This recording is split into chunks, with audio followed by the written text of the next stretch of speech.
got this. It's for a day. It's enough to push down for us.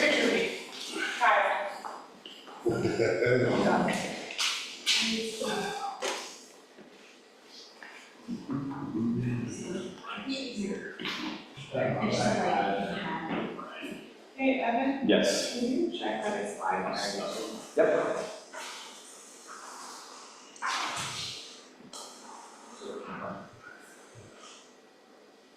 Your favorite?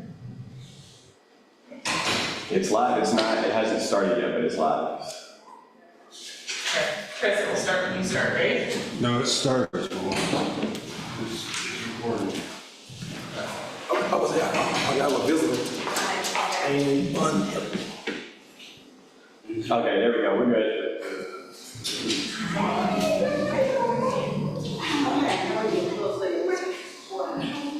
Hey, how are you? It's just weird. Yeah, it wasn't an audience. It wasn't meant to be a big audience. No, meaning like. Oh, okay. Come on in. Good to see you. Did you How are see me you? like, I'm good, Good to see you. Evan? Good to Nice to see see you. you. Nice to meet you. Yeah, of course. We're about to get started. Feel free to grab some coffee, grab some water. Check the file. It's on YouTube right now. It's just, it should be started. I see it. Okay. Yeah. Cool. Yeah, I got it. Hey, how are you? It was a long time. Very long time. How are you? Good. How you doing? Very, very good to see you. Yeah.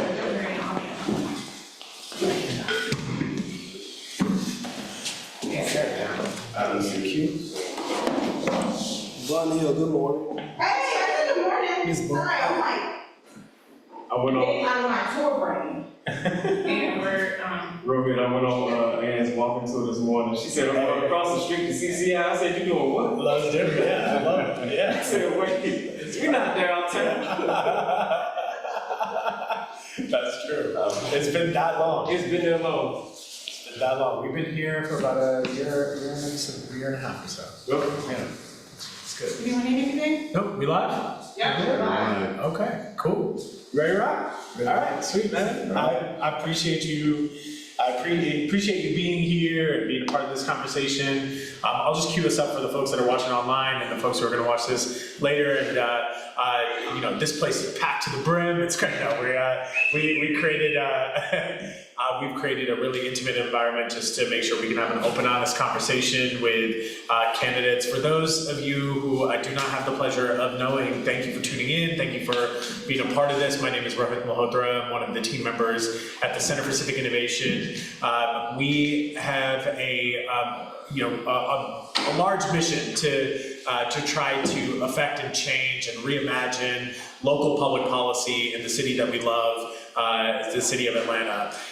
In our effort to do that, during election years, we try to bring attention to the fact that, number one, that there is an election happening, and also who's running, what their vision is, what they believe, and what they want to see in the city of Atlanta. But I would argue that our most important work happens when the election cameras turn off. So our goal of engaging today with candidates is whoever it is that is elected, we have to make sure that we are pushing them to their highest excellence when they are in office, that we are holding them accountable to their word, and that we are always just fighting for Atlanta to be the best version of itself. So this conversation today is a part of a series of conversations that we're going to be having. We'll be talking to four of the candidates who are running for post 3 at large, and then we will also be having a forum in the month of October. So the format for today is going to be I will be sitting with a candidate for a little bit to get to know about who they are, how they grew up, what their story is, what brings them to public office. I'm excited, especially to talk to you about that, because I know that's such a huge part of who, your reason why you're running, what the vision is for the city of Atlanta, and then we will take questions as well. So if you're watching live, feel free to throw questions in the chat. You can email it to us. You can also at us at Civic Atlanta, and that is about as old as I get for social media. So if anyone has other suggestions on how to get us information, carrier pigeon or whatever, let us know. Happy to take questions. That's it. And then we'll post these online, and we hope you share it with your community as you go to the polls this November. So last thing, Post 3 at large matters to not just a couple neighborhoods here and there. It matters to the entire city of Atlanta, because the Post 3 at large position is a position that represents every community, every neighborhood across the city. So Atlanta voters are going to be voting for the Post 3 at large election this November. So this is a very important election. I know there's a lot of elections that are important on the ballot, but this one is going to really matter for Atlanta voters. So just wanted to set that context. We'll just jump right into it. You cool with that? Cool. Okay, all right, man. Thank you so much for being here. We're really, really grateful. I want to get a sense for you, like, where does your call for public service come from? Like, we'll get into what you believe, what you think should happen, about the race, we'll get into all that. But I think this is an opportunity for us to just get to know you. Like, so where does public service come from for you? I would have to say it's in my blood. Okay. I don't think I was born to be a public servant. My grandparents were born in 1914. So they were very stickler on education. And they always talk, my grandmother worked for a white family for years, and they treated her well, so I never grew up with white hate, or white folks that do this, or black folks that do this. Always had a true overall spectrum in the household, even though my grandfather, his plight coming up from my grandmother, it was still no hate.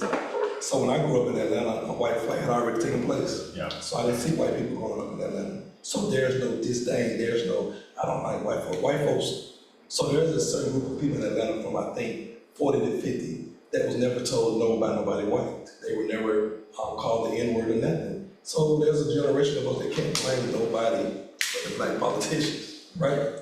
So for me, growing up in Bowen Homes was the biggest voting block in Atlanta. Eddie Williams was the biggest voting block. So everybody had to come out there to solicit the votes. Everybody had to vote at that school. So when I was about 9, when I was 12 in the 9th grade, so I was like in the 8th grade at 9. Okay.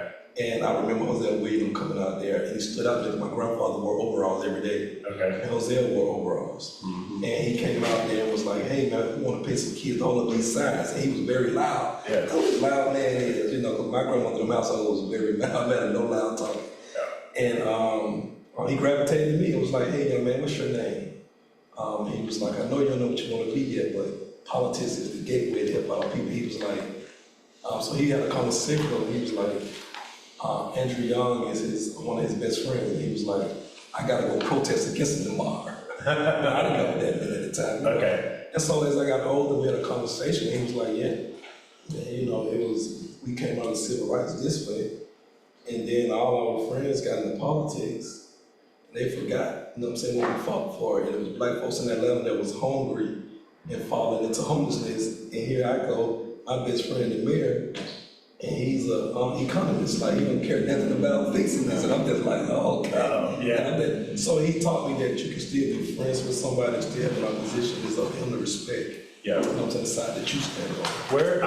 Where did your grandparents live? Like where'd they grow up? Also, my grandmother then grew up in Columbus, Georgia. Okay, cool. My grandfather grew up down in Stockbridge area, and then moved to Atlanta a little bit later. Okay, cool. So when they came here to Atlanta, I don't know if you guys ever heard of Butter the Bottle. Mm-hmm. Oh yeah. So my grandparents was from down that way. Okay. So they lied to them and told them that they have a chance to come back down there, but they built Georgia Power right. at the Civic Center. Yeah. So I have a long history of understanding the housing authority and politics, the games they play and things.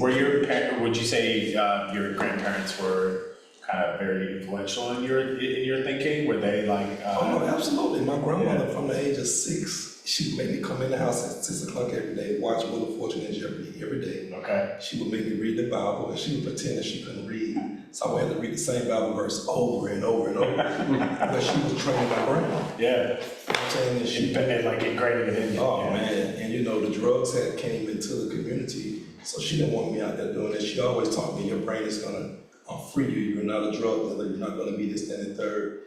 And when they built the library in Bowen Home, she would walk into the library, make me get books and read. And I felt like it was punishment because I was my friends outside. Yeah. And she'd always say, one day you're gonna appreciate it. Yeah. Instead of letting me go to Eddie Williams, they took me to Hogwarts Academy. Okay. So I went to the daycare until I was old enough. That got bombed. Then I went to Hogwarts Academy. And so education was the main ingredient. It's a big driver. It was the main ingredient because you gotta think more in 1914, they knew that education was the only gateway out. Yeah. And that was their main, they didn't let me go to school with my friends until I got to Douglas. Yeah. Hogwarts Academy, all the way across town to Bunch Middle School, Yeah. Southwest Atlanta, back to the west side of Douglas. You know, Bowen Homes has been in the news a lot more recently, a lot of development that has come that way. We'll get into that, but can you give the context of what it means when someone says, you know, I was raised in Bowen Homes? Like, what is the historical significance of Bowen Homes, and what's the influence of growing up in that very particular place? Like, what influence did that have on you? I mean, I had a great deal of influence because now that I'm an adult, I understand that. So for my household, I was raised in a impoverished community, but my household was not impoverished from an economic standpoint. Yeah. But as I got older, I realized from a research standpoint, we were definitely impoverished. So going homes, we had a laundromat up the street, Yeah. a grocery store. At the time, Bankhead had a McDonald's, a KFC, Burger King, had everything right there. Yeah. We had a library inside there, you had an elementary school. So it was truly a project. You didn't have to go nowhere. That's what they kept you there. Free housing, no water bill, electrical check that they gave you every month, welfare and food stamps, everything was just given to you. It's such an interesting definition of project, right? Like, that's not how most people would say, you know, would define a project. But for you, what you're saying is it was a kind of like almost a campus, right? Like, it's like you got it right here. You can walk to this. You can do that. Everything is kind of It was structured in that and way. when it was hot, you know, people learned how to the fire hydrant to unloose it and let the water come out in the street. So I'm sure you've seen that. Yeah. So imagine as a kid, you having so much fun and you think that's quality of life. Yeah. You think of going to Six Flags and Whitewater, that's all I knew growing up. Six Flags and Whitewater and turn the water in the streets of Bowen Homes. Yeah, turned into our own little place. Yeah, and that was, man, we never got a chance to see Atlanta. Yeah. No, I'm saying, one time you just come down here, it's doing Martin Luther King a birthday when they have the march. Yeah. We would see the house and the thing, but the field trips, the schools, I always had the money now that I know, but we never on the west side of town ever had quality field trips. Yeah. Going to the same place over and over. Like today, all they take the kids to is the aquarium and Right. I'm saying you don't really go, so you don't really get the experience life. But it's such an interesting like misconception though as well that like you didn't grow up with a lot of money or you grew up like in Bowen Homes, whatever it might be. There's like a perception that people have of what that means, right? That like, oh, you may not have been able to have a good time. You may not have been able to like, you know, get the love that you needed. But it's almost like it's you know, different circumstance. But like, you know, the same way my family grew up, it was never. We had the almost privilege of growing up poor without knowing we were poor. Like that was like That's exactly how it was. because it's just like you don't know. It's not like you go around saying, "Look at me, I'm so poor." Like you don't think about yourself like that. And I think like sometimes we think that that's how kids are talking about themselves or thinking about themselves, but that's not necessarily the case. Absolutely. A lot of my friends didn't think they were poor. I didn't think they was poor. No, yeah. Like, I mean, you don't know because That's not how you talk about people, right? that's how you talk about people. Yeah. And the thing of it is, when you learn is that a lot of love gets shown to a lot of kids from the inner city, Easter, 4th of July, birthday, back to school, and Christmas. Yeah. But it's monetary love, it's not real love. Yeah. So if you think about most black kids in the inner city grew up in a single family household, right? If you're great in sports, you get love, but is that real love? I love you because you're good. So the 6 and under, you start out playing sports at 6. The 8 and under coach wants you. The 10 and under coach wants you. The 12 and under coach wants you. The middle school is kissing the 12 and coach on the butt. high school coach is kissing the middle school coach, but because he wants you to come there. Nobody's telling this young black kid no from the age of 6. From the age that he showed that he's good at any sport, everybody kissing his behind. Nobody's telling him no. It's not real love. Yeah. So that's why you have grown men break down. That's why they break down when they get older, because nobody has never really kept it real with them. Yeah. Nobody's really shown them real love. That's why you have certain situations that you have with most black athletes hitting women. Because you know what I'm saying, when the first woman tell them no and stand on it, they don't know how to deal with them emotions.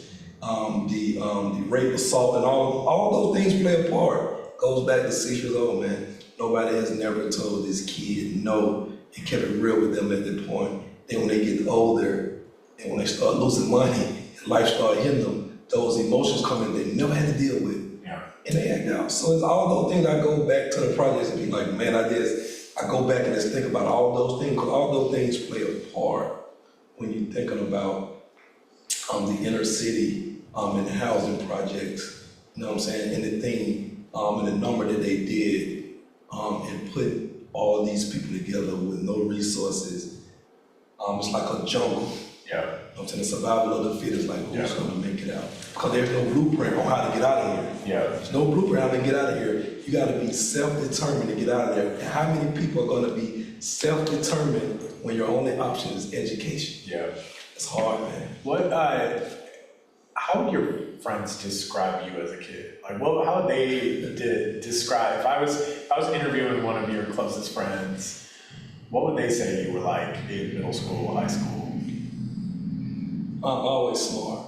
So the good thing about me is I would never teach for being smart. It was always a brag. Oh, I'm gonna get my friend. I bet you know the answer. Oh, okay. It was always that, because I was the most athletic kid in my community. Okay. What was your talent? Sports, everything. Because you gotta think in the projects, man, you might start out playing inner hop, then you're playing throw up tackle, then you shoot marbles, then you're playing hide and go seek, jump rope. So I was very athletic. I was good at all those things. Okay. So there was never a teasing moment. It was always a bragging moment for me. So it was different. It wasn't a joning. It was, it wasn't that. I mean, my family was the people that my grandfather, if he come out there and see us playing football and he sees 12 kids, he buying 12 pieces. Okay. You know what I'm saying? Buying 12 personal pan pieces, or he buying 12 Happy Meals. Yeah. Or he frying fish for the whole community. I would be the last one to get everything, because he would always say, you can afford this, let your friends go back for seconds and thirds who can't.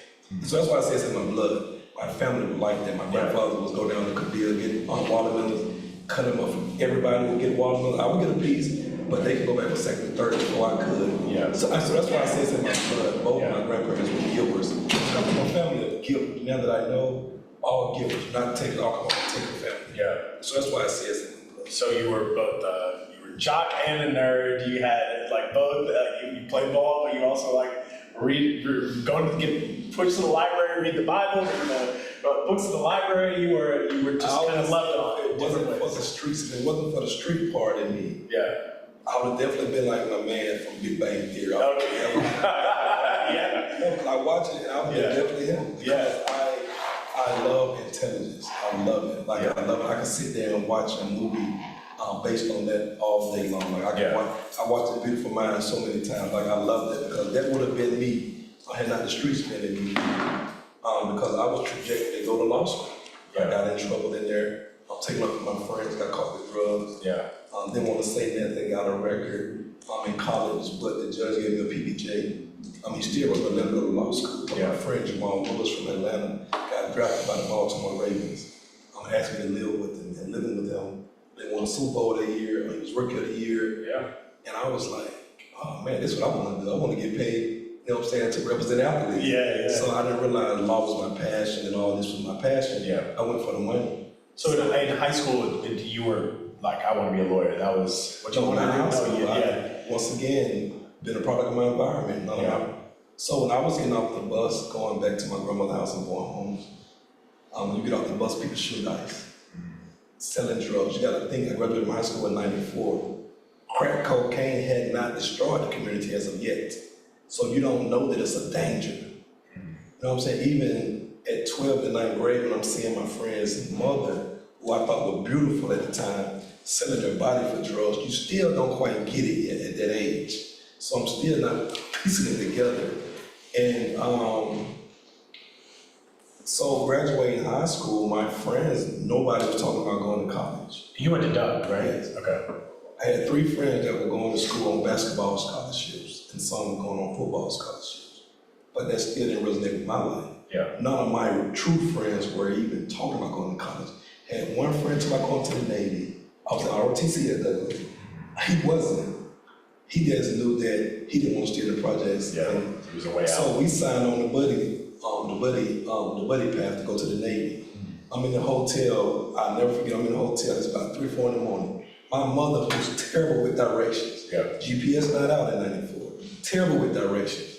Somehow she made it to the hotel. I called her and said, "Mom, I don't want to go." The Navy couldn't make me go because I graduated high school at 16. They couldn't make me go. Okay. So they was like, "Shit, man, you're gonna mess up my recruitment. Like, you gotta go." Yeah. I don't know what it was. It was God. 'Cause I don't know what it was. I woke up, and I'm not a middle of the night wake up type person. And I said, "No, I don't want to go." And my friend, man, he was in tears. He was like, "Bro, you're gonna leave me like this?" Yeah, we I had don't an know agreement. what it Yeah. was, but my mother was like, "I'm on the way. If you don't want to go," and the other guy told the recruiter, like, "You can't make him go. He's not 18." I overheard this. I was like, "Yeah, he can't make Yeah, me go." not 18. I was like, "Mom, we need to get here." Yeah. And man, she came and got me, and that was that. And then fast forward, I'm hanging with some kids, man. One of my friends, his best friend, was I was a rich kid, an only child. My father had became rich during the Olympics. Okay. And they were rich families, the only child. And quite naturally, you know, when you're a rich black family and you know all your kid friends and this new guy coming on, you're gonna be like, "Hey, who is he?" Yeah. And then my nickname, they called me by my nickname, and the father was like, "What type of name is that? Who are you? What are you doing?" Can you share that nickname? Mooley. Mooley. Okay. So- what was Mooley all about? This was my grandfather's friend. Okay. My grandfather's friend. They just came up with that name? Well, it would have to go back to like the time that Ray Charles used to hang in Atlanta. Yeah, So, you know, Ray okay. Charles and James Brown just hang a lot here. Oh, yeah. So it goes back to that. I love that. And so he was like, "Hey man, what are you doing hanging with my son?" He's like, "You know, of course you graduated school in '94. Yeah. He's assuming I'm much older.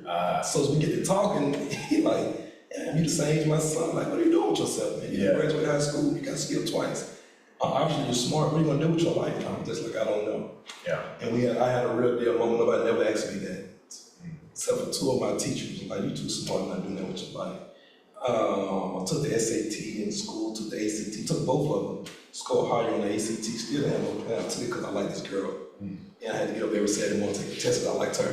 Okay. I had no, you know, and Mr. Bryce, Vincent Bryce, he was like, "Well, it's how I made my fortune, you know, like, you sound like a businessman, what do you want to do?" I was like, "I don't know." So he was like, "I tell you what, if I ever get in school, would you go?" I was BSing and I was like, "Yeah, sure." Yeah. So he was like, "If you're serious, be at my house in 2 weeks with all your stuff, just bring your clothes. I give you a bedroom downstairs, I give you a car, I give you your own security code in my house, I give you a job, I'll let you make your own money." He took me to Ruth Chris the next day and just taught me. He said, "Listen, if you listen to me, man, I can help you make it out of this successfully." So I showed up at his house. Of course, his son was ecstatic. You know, Yeah, he thought I'm a funny guy. Yeah, yeah. That's about me. Get some new friends. Yeah, That's that's the only great. job. That's great. Get some Yeah. up there. So, wrote some essays. Morgan State accepted me. FAMU in Hampton. Okay. I never left Atlanta to this point. Okay.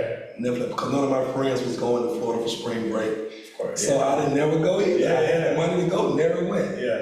And man, he was like, "Look, I'm biased. Because I graduated from Morgan State, so let's go there first." Okay. Right, man, I never left Atlanta, never been on the plane.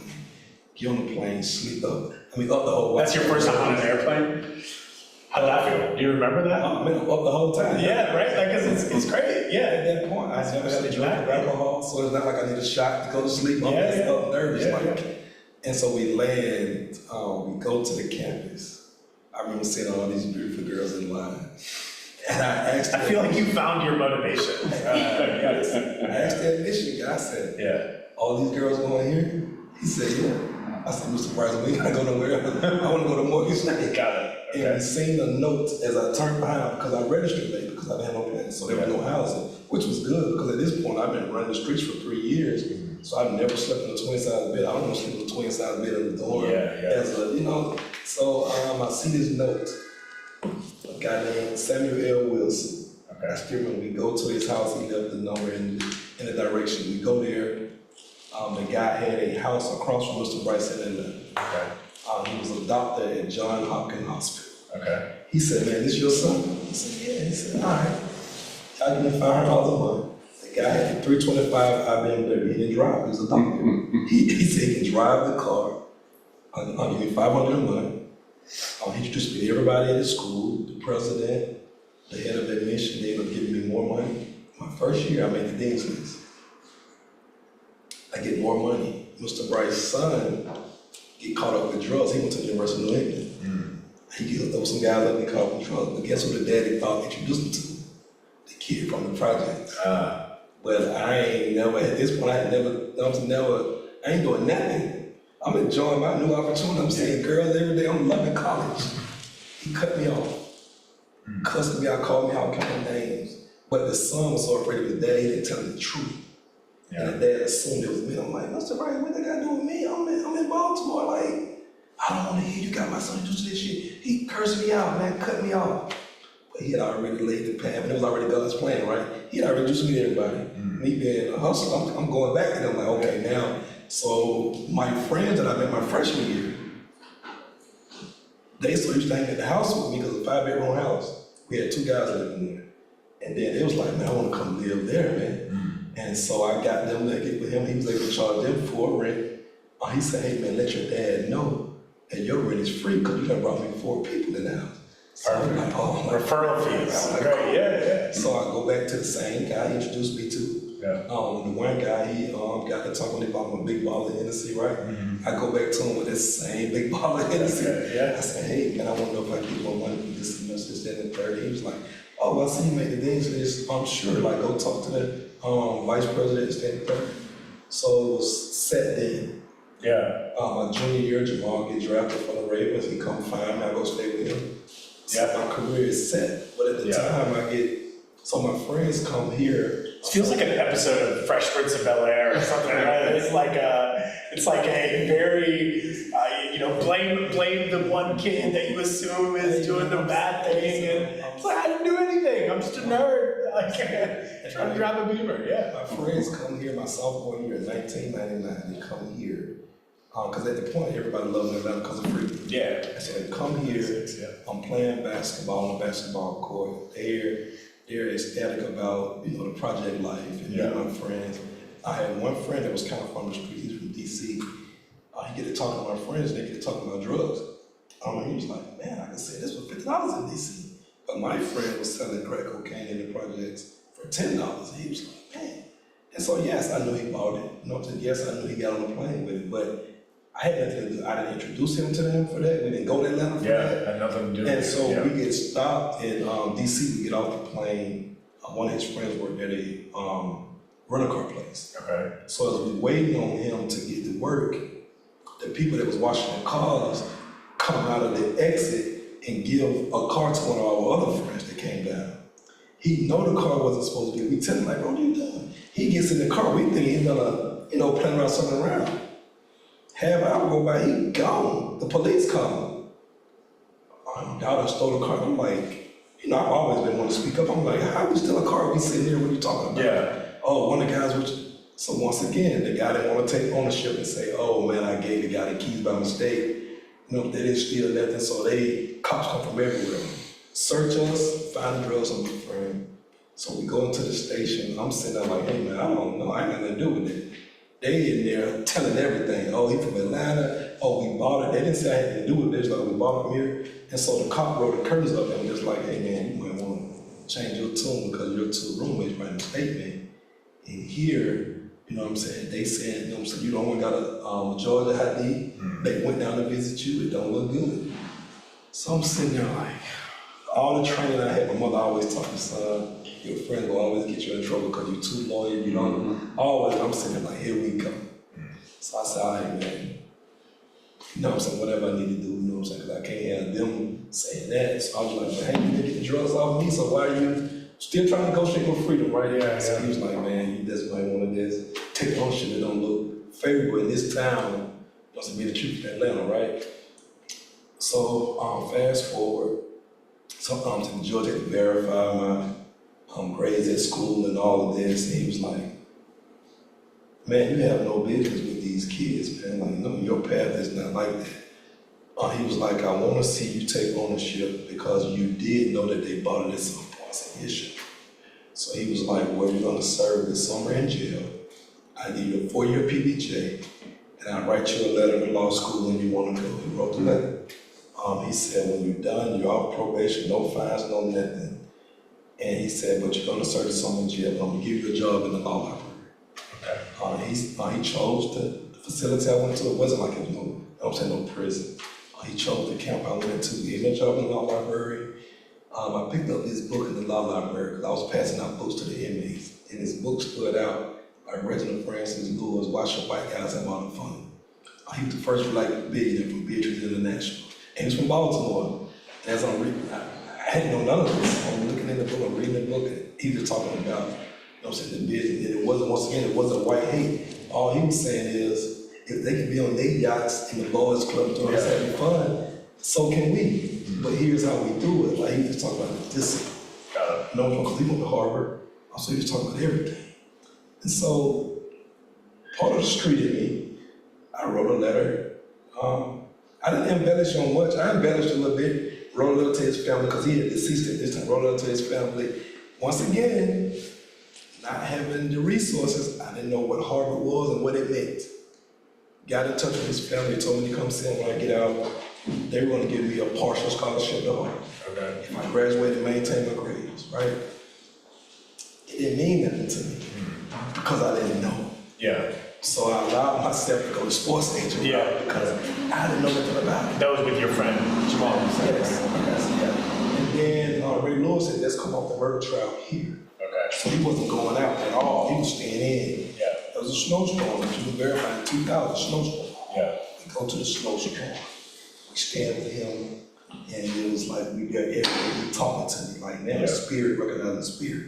So he's like, man, you know what I'm saying? Like, not getting into the details of what happened in Atlanta, but he was just like, man, so easy to get in trouble. Because at this point, I got in trouble. My friend was like, man, it's easy to get out of and hard to get out of. He was just like, man, that changed my life forever. He wasn't going out. Yeah. He didn't even enjoy the Super Bowl run, man, because he had just come off the murder trial. Even though he was so grateful, he had just come off. I might spend the rest of my life in prison. So, so it was a different path. So talking to him and experiencing. So when you left, you're working with, were you managing? What were you specifically doing with? So Jamal had no friends up there. Okay, so he's the only person I knew. Okay, so only person I knew. He's kind of in his crew. Yep. Okay. So I was like, doing things for him at the house, like running the errands, going to get his 10th and 3rd. Okay. He had me on payroll. Okay. So like handling all the flights, because his agent was Duvwon Martin at the time. The actor married the teacher Campbell. Yeah. That was him. Ray Lewis, a pre-song agent. Got it. All of them share the same agent. Okay. You know what I'm saying? But he's an actor. Yeah. Busy man, he ain't got time to be down there, cater to athletes. So I was handling everything because I knew his family. So I was scheduling his flights, on the road, on home. How long did you do that for? 4 years, because he came out junior year. I graduated next year. So it was like a year and a half. Okay.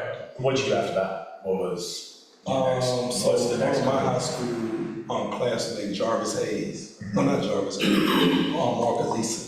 His brother was Jarvis and Jonas Hayes. Okay. They were twins that transferred from Coastal Carolina to UGA. Okay. So at the time, Jarvis was a projected lottery pick with LeBron. And LeBron went number 1 that year. Jarvis went 10. Okay. But because I got my agent license in 2002, I was able to see the projected draft picks for next year. Yeah. So I went down to UGA and was like, hey man, they got y'all on the board, going lottery. And so I knew his family, I had a meeting with them. I didn't have the money. Reached out to my friend that had the money. I had the license, formed a partnership. We represented Jarvis in the draft. That was my first time out. Okay. Top 10 lottery pick. And by me being from Baltimore, a lot of my friends introduced me to Carmelo that year. He was in the same draft. Okay. So just talking to him, just learning, why he chose his agent, this, that, and third. And that was that. Then after that, Pac-Man Jones called me and was like, hey man, I want y'all, I want to meet with y'all. So he flew to West Virginia, started talking to him. There was some camaraderie there because he from Boat Rock Projects, I'm from not too far apart. So he was like, hey man, I want to mess with you. So I put in for my NFL license, and the rest was history. And they kind of, well, they did blackball me because he got into he was involved in an incident in Vegas where You're talking about Pac-Man Jones? so someone got paralyzed from a shoot incident. Yeah. He was there. I unfortunately grew up a Cowboys fan, so I know this story. I'm very So sad they that I know this story. suspended my license, and then they said you got to be a lawyer, you got to be an agent. Yeah. So they blocked that. And then I had a lot of conversation with NFL PA saying, hey, you just graduated college, where you get this money from? You got to take care of this. Yeah, yeah. And at this point, we're taking money away from a lot of agents that were really paying these kids. What year is this now? 2005 when Adam came out, 2005. So Jarvis Hayes went to the NBA in 2003. Yeah. 2004, LeBron introduced us to Jerry Jack at Georgia Tech. Yeah. So we started with Jerry Jack in 2004, and Pac-Man 05, and then it just was a trickle down effect. Everybody just coming out of the woodwork. Yeah. And so, so I was just like, oh, this is gonna live the rest of my life. And so you fast forwarding to you first ran what, 2016? Is that the first time you decided to pursue public office, or was there? Clerk of Superior Court. Okay. Clerk of Superior. What prompted you after, because I mean, it's about 10 years later, right? What prompts you to say, I want to move from sports, the sports world, obviously there's some rule changes. What prompts you to then say, all right, well, let me try public office? Old school guy that grew up, came up with my grandfather then. He said, hey, listen, man, I need you to meet this guy, Kasim Reed. He said he's gonna be the next mayor. At the time, Kasim was polling number 3, no money, dead last. Yeah, it's against Lisa Borders, right? Yeah. Right, so I didn't know much about politics to that point. Yeah. I had a political science degree, knew some stuff from Jose Williams, but then to be in the trenches running with a guy running for mayor, I would come. So he was like, look, you probably won't be able to get to him, so you just need to go to the debates. They say you're running for mayor, so you can get next to him. He's Reed, you're Robinson. He was sitting right next to him. Okay. And he kind of told me some of the things to say, you know what I'm saying, that'll make him be, okay, I can trust this guy. Yeah. So I was like, hey, so the deal I told him was, hey man, you don't have no money to pay me, but I can provide you a street team on the west side of Atlanta. And I said, I said, when you win, I said, I told you you're gonna win. I said, when you win, just give me a job if I need one. Okay. At the time, I'm still, 1 foot in the streets, 1 foot out, wearing blazers with jeans, no full suits every day. Yeah. So I'm just like, I don't know what to expect.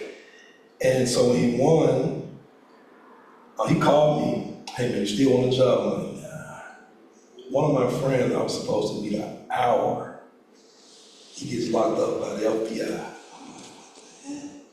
So I'm like, I supposed to have been the this guy was supposed to win out. Yeah. So I'm like, what does he do? He gets locked up. So I'm like, damn. So I said, okay, God, no more. I'm just ignoring the signs of trying to figure out what he did to get locked up. So I'm like, what the world he was into? So I didn't know that, at the time, a lot of Atlanta guys were caught up in that wick stuff. I didn't know, what was going on. Yeah. And so a lot of them was getting domino effect, getting locked up 60-some people in that case. For having a wick stores and different things of that nature. So I was like, jeez. And I would have been asking my friends, like, man, how y'all get into this? What's going on? Because I don't know. Yeah. And they was like, nah, you don't want to do this. You know what I'm saying? They say, but they were just, I don't think they hating on me, like, Yeah. man, I don't want to make no money. They Yeah. like, nah, you don't want to deal with this. Yeah. So I went to court one day with a friend. There was a judge named Judge Levinson. He's holding night court. No court reporter in court, and they're taking people property. He's been researching this love knowledge. His campaign manager was a manager of Bank of America, but he's in the court helping him in the process of how to take these folks' houses. So when I looked into it, Judge Levinson had an open law practice. A lot of these houses they were taking were going to his corporation. So I blasted him in court. So he telling me, I'm holding you in contempt. I'm like, okay, so what? You're a thief and you're going to federal prison. He take his robe off and run upstairs to Judge Brasher. I didn't know Brasher at the time. They both Jewish. I didn't know this. So Brasher allowed him to come in his court and speak. I said, hold up. He can't take his robe downstairs as a type of judge that I was down there, the magistrate. I said, no, what are you doing? You can't allow that. Like, he's like, no, you taking me up there as if I'm on trial. I said, man, y'all can't do nothing to me. I said, as a matter of fact, get a court report and record all this. What y'all doing is illegal. So get a court report here and I'll talk. Oh, they got me out of there. So I started following them. So I'm like, yeah, they taking these folks' houses, man, and it's going to him. And if you look at it, he retired. Sure, he retired after this. So I'm looking at Judge Brasher and I'm looking at him. His father is the head of the bar when you file a complaint. So if I file a complaint against him, he gonna let his son know. So I'm like, oh, they got a racket going. So then I'm looking at Judge Brasher, and I'm like, he was a victim of burglary. So now he making his business to get all the burglary cases. Okay. Has found that people give them. Look at the facts of the case, and most of them are black. So I'm like, nah, this is a real prison pipeline system they got going. But the clerk is the one who set the court's docket.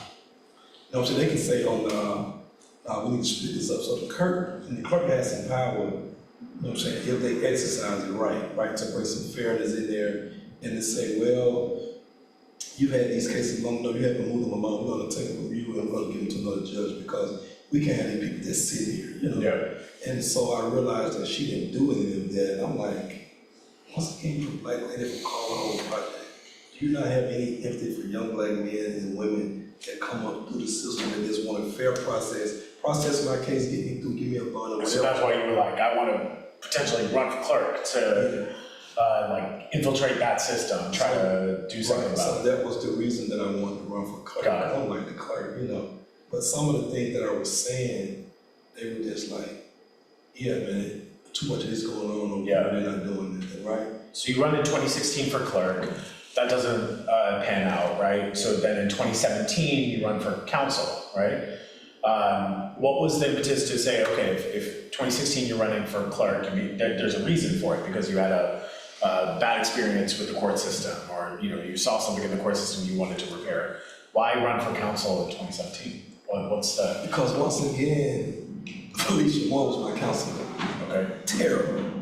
Terrible, never done anything for the community, terrible. She leaves the seat is open. So she's bringing Dustin Hillers in. I'm like, man, this guy was living in Atlanta for 2 years. He's a nurse. Ain't no way in the hell I'm gonna sit back and let him just walk in that seat. And I didn't know that my incident in Baltimore would have prohibited me from holding office. Felicia Moore she had a private detective that looked into everybody. She always had a PI look into the whole council. She had all them on the investigation. And she looked me up because I was the biggest threat to Dustin. And they found his wife a lawyer. You know what I'm saying? So as much as I love politics and context sport, I can take it because I'm a dishie. So I can take it. They got me kicked off the ballot because they was like, he was arrested with a crime of moral turpitude because it was cocaine involved, even though it wasn't me that possessed the cocaine, because I was charged with it. There was a statute said with a So you disqualified in 2017, right? got it. So I'm upset. Do you think you would have won that race? Oh yeah, Dustin hit nobody knew Dustin Hillers. She paraded him around and. There were, 4 candidates, I think, on that election? But Abernathy is not a person like myself. Like he's a little bit very intelligent guy, but he somewhat don't trust politics because how his father was treated. Okay. So he's not gonna go all the way in. You know what I'm saying? He's gonna go a little bit, and he's just not the guy like me. Yeah. Like I would have been hitting doors, exposing Felicia and Dustin. I would have been out there. Okay. And so I think most definitely because Abernathy only lost about a few votes. So at the worst, it would have been a runoff, and then if Abernathy would have had more votes, we go together to prohibit Dustin from even getting in there. So you 2017 that happens. You take a bit of a break, right? So so I resigned from the city. So you were working in the city. What What was your role in the city of Atlanta? At this point, I was a manager of procurement and public works. But when I first started out, I didn't know where to go. So Mayor Reed was like, man, since you like helping people workforce, I'm sending you to the workforce. Okay, yeah. And we were able to transform that. When I got there, the warehouse job, $8, $9 an hour. We went to the scene, Michael Sterling was on that. He said Michael Sterling later. And I was like, hey man, like we can't do this, man. People gotta get paid more. And we got Cassine to move it up to $15 an hour. So we was able to attract more employers. And Cassine used the grant money and matched it with the city money. Where I said was, because most people complain, when you get people in the workforce and they work 2 weeks to get their first paycheck, they're gonna spend that paycheck, not go to bills. I was like, man, if we wanna keep people here, we gotta incentivize them, we gotta do something. So y'all came together and was like, if we help you get a job from the workforce, your first month, you get to keep that check.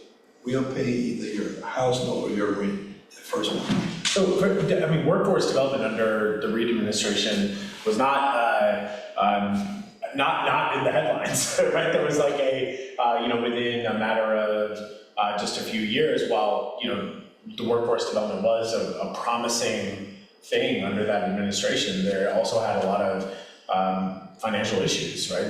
Kind of misappropriation of funds and things of that sort. Is that something you saw while you were there? You're somebody who calls out, you call a spade, right? Well, did you know that was happening? Well, no, when I got there, it wasn't. So this is why he sent Michael over there to sit me over there first, because it was going on before him. Okay. Most mayors don't pay attention to what's going on in the workforce because though the employees there are city of Atlanta employees, but it's kind of tricky. So the money don't really come from the city of Atlanta, it come from the state and the feds.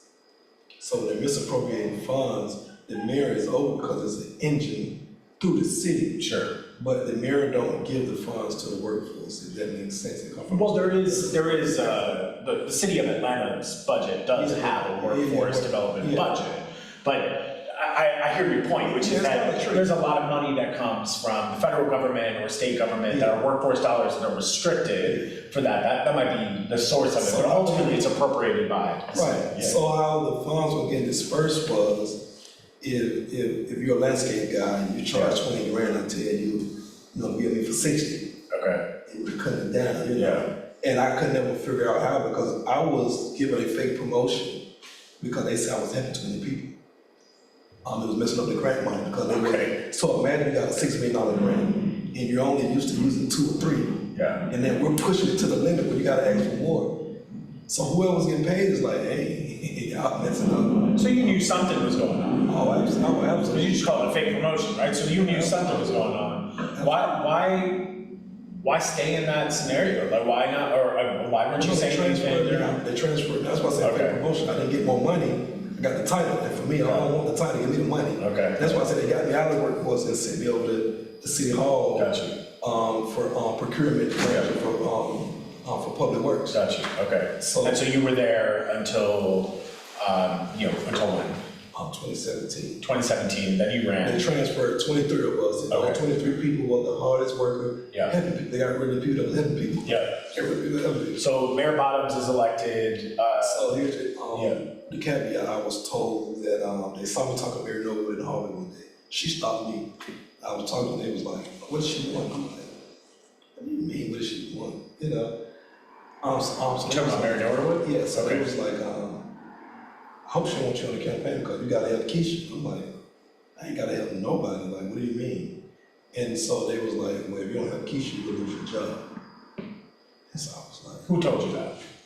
it was some people on it. Like, you're saying like these are city employees? Like These City are Hall people. City Hall people told you? Executive City Hall people. Executive City Hall people Executive say, City Hall people. you don't help You got the Keisha. wrong one. I'm like, first of all, I'm not here for 20 or 30 years. This is not a retirement for me. Yeah. So don't threaten me like that, you know what I'm saying? Because I'm not here for that. And So you ended up supporting Mayor Norwood? yeah, so I resigned July 25th, 2017. Okay. And I went over there to work with Mary Noble and Peter. Okay. And I had to make a decision to go down the stretch. And I ended up going with Mary Noble because Mary Noble told me the truth. So she said, hey, a lot of people paint me as a racist, I'm not a racist. I'm just not familiar with black culture. Sometimes I may say things that may not be understood. But she said, hey, if you want to work in this, because I asked her, if you win, all I want to do is build a park and rec because that'll stop gang initiation, some homelessness issue, and some hunger issue. We can get the kids back involved with education and sports. That's all I care about. And she was like, hey, I don't care nothing about that. And what I learned in her campaign is that white folks not lobbying, stepping up people for $40,000, $50,000 a job. When you're working with a black mayor and black city council member, they trying to kill you for that little $40,000, $50,000 job. And white folks was like, we not sending our kids down there to work for that. Yes, they are volunteer, but they was like, no. So I had some real conversation. They was like, listen, man, the only difference is that we train our kids and we educate them on, hey, if you make at least $120,000 a year and your partner make at least 6 figures, you can get that summer home or that beach home. What a privileged conversation, right? So I'm just like, man. So I learned. That's not purely a mindset issue. It's not like there's an actual structural issue to that, right? It's simple for someone like that to say, go get a $120,000 home. Well, we all know in Atlanta, which is upward mobility is stuck where it is. Like, if you grow up in Bowen Homes, I actually, can predict where you're gonna be 50, 60 years from now. Just statistically speaking, right? What jobs you're gonna be eligible for, what you're not eligible for. So why is that narrative why is the pushback on that, like, that's not it's almost like a different reality, right? I think that this is what happens in our national politics too, right? Is this enticing narrative of, man, if you just uplifted people's mindset a little bit more, told them go get a $120,000 home instead of a $50,000 job, it's almost a false narrative. I wouldn't expect you to receive that. No, listen. So what it showed me was that, so in the black community, right, as a whole, black people seem to think white people care so much about certain issues that they don't. Okay. So it just taught me that, like, oh, they can care less. They care about public safety, trash and water, what they pay their taxes for, make sure it's picked up and running right. And they want to be able to walk their dogs free without violence and gunfire all over, which I think everybody. Doesn't everybody know that? Right. Yeah, so that's not specific to white folks, right? Yeah. But these are conversations I'm having with a lot of them, right? And so we're talking, I'm just like, they don't care about that, because what I also learned is that when you're white, Jewish, you know what I'm saying, the other thing, no matter who the mayor is, you might want to have that mayor as a friend, pick up a call when you need something, but it don't stop the way they make their money, they live in. So that's a huge difference. So therefore, the mindset is totally different, because it don't matter who the mayor is, we still gonna make our money, our kids still gonna be able to go, you know what I'm saying, to Potdale, Westminster, whatever. That's an income issue, right? That's what I'm saying. That doesn't have anything to do with, in Atlanta, right? Like, But that's why I'm saying it doesn't matter over here on this side of the street, because it don't matter, because it don't stop my income. And so the conversation is different, and the way they can. Because an income question, because you got, black folks who can send their kids also to private schools and this. I mean, income inequality means that you have a lot of folks who don't have a lot of money, but you also have people who have a lot of money, which is like the quintessential trope, right? Where we go and we tell kids who may grow up and they, may not have had a lot of money. It's like, wait, why don't you have a lot of money? Look at this person over here. They made their money. Why aren't you doing that? And it almost ignores the structural issue that is there. And it's just like, wait a second, it's a mindset issue. We just got to change your mindset and get you. I want to push back on the this a lot of candidates or a lot of I remember I interviewed all of those candidates in 2017, and this was their the way we're going to do it is we're just going to change their mindsets. And it's like, they can't teleport to economic mobility. That's not an option, right? So for you, what is your, you ran recently then, again, for tax commissioner, which, you talked about the fact that there's, especially when we're talking about people's homes, there's the tax commissioner has a lot of say on, or a lot of a role in what does or doesn't happen to someone's property tax assessment or what it might be. You had some proposals on what we should or shouldn't do. What drove you to tax commissioner, and then how do you go from then tax commissioner to now saying, okay, city council again, right? So it's kind of like this constant oscillate. Okay, I want to go to the courts. Okay, now I want to go to county. I want to go to city. One would say, okay, it just sounds like you want to be in elected office, but you clearly are making decisions based on where you think you can make the greatest impact. So why run for tax commissioner? So help me understand that. And then how do you go from tax commissioner to saying I want to run for post 3? So there's only one different seat. The clerk is the only different seat. Okay. It's still helping the community from injustice, right? Okay, So tax commissioner and city council is one and the same, but you have more power, in the city wait, council. you're saying tax commissioner and city council are one and the It's same? almost. Why do you say that? Because, this city council not put together legislation to give the house owner at the Gulch 30-year free tax abatement. All right, city council did that. City council also put legislation forth to say that if you're the owner of this Gulch, you can buy yourself out of affordability. So your issue is the tax It's incentives still itself, taxes, or abatement, or whatever. crime, the money not being spent in the community, it's still all the same. So from a tax commissioner standpoint, I would have been able to help whomever having issues with their taxes being put out because you have $100 trash bill associated with your tax bill, Okay, which has nothing to do with it, right? They're not letting seniors know about the tax incentives, all those things that the office should let them know. He's getting $1 tag. So can you imagine if Fulton County got, let's say 2 million homeless, 1.4 million registered voters, right? Would you say it's safe that everybody at least have 2 cars? that would not be my guess. I'm just saying Yeah. the average home, you think, is it safe to say the average home, have at least 2 cars? I would say probably one car, I don't know the answer, but Alright, so I would say- I think 2 seems high. I would say the average home, when you base it out, because we're talking about married couples, there are 2 homes. Okay. Then when you get deeper into that, if you got a scooter, a boat, all those gotta have a tag. Okay, yeah. So this guy's making hand over fist. His base salary is $585,000, that's, and when you talk about the dollar per parcel you get, we don't know what that add up to, and $1 a tag, come on, man. So I didn't even want that. I've never made $585,000. You don't think that I would be okay with that?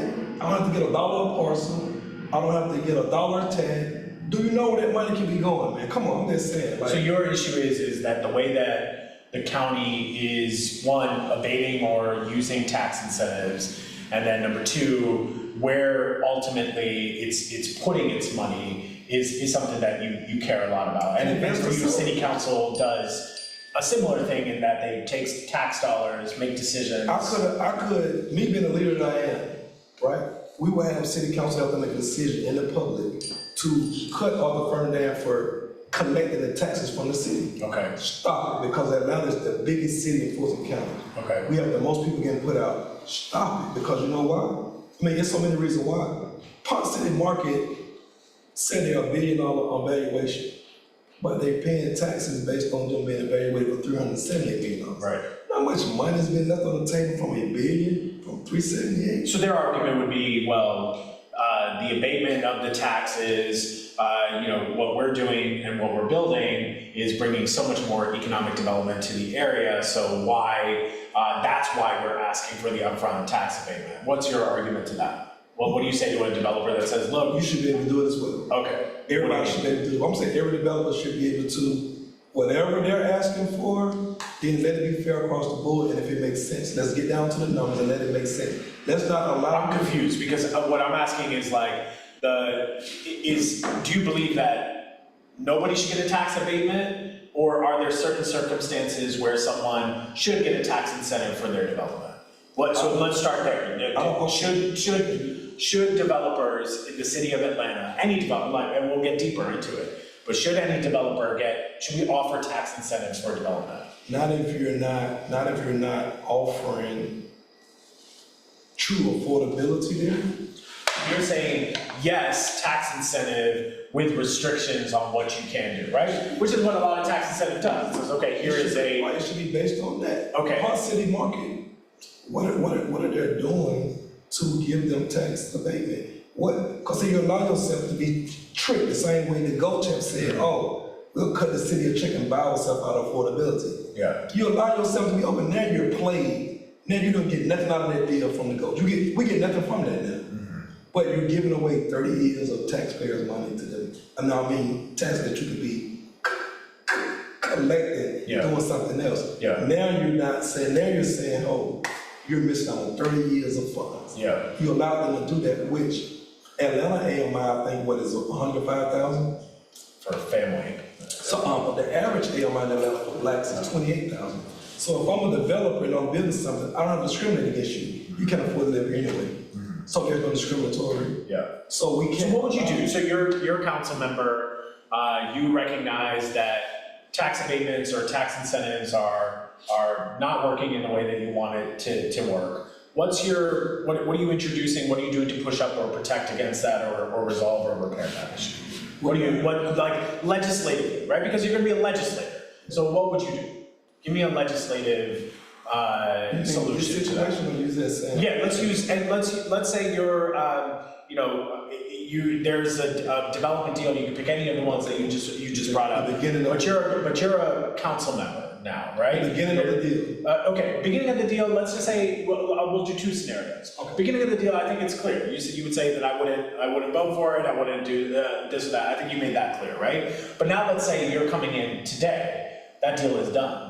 You're saying, okay, there's 30 years of abatement that's happening, or there's, we were not collecting taxes on this. You're a council member. What's the legislative solve for this? Because you're right, you're gonna sit at your seat there and you're gonna say, this is wrong, I don't believe that this is right. And there are people who are gonna agree with you. They're gonna say, I agree with you, Councilmember Robinson, like that makes a lot of sense to me. What are we gonna do about it? What's the legislative solve?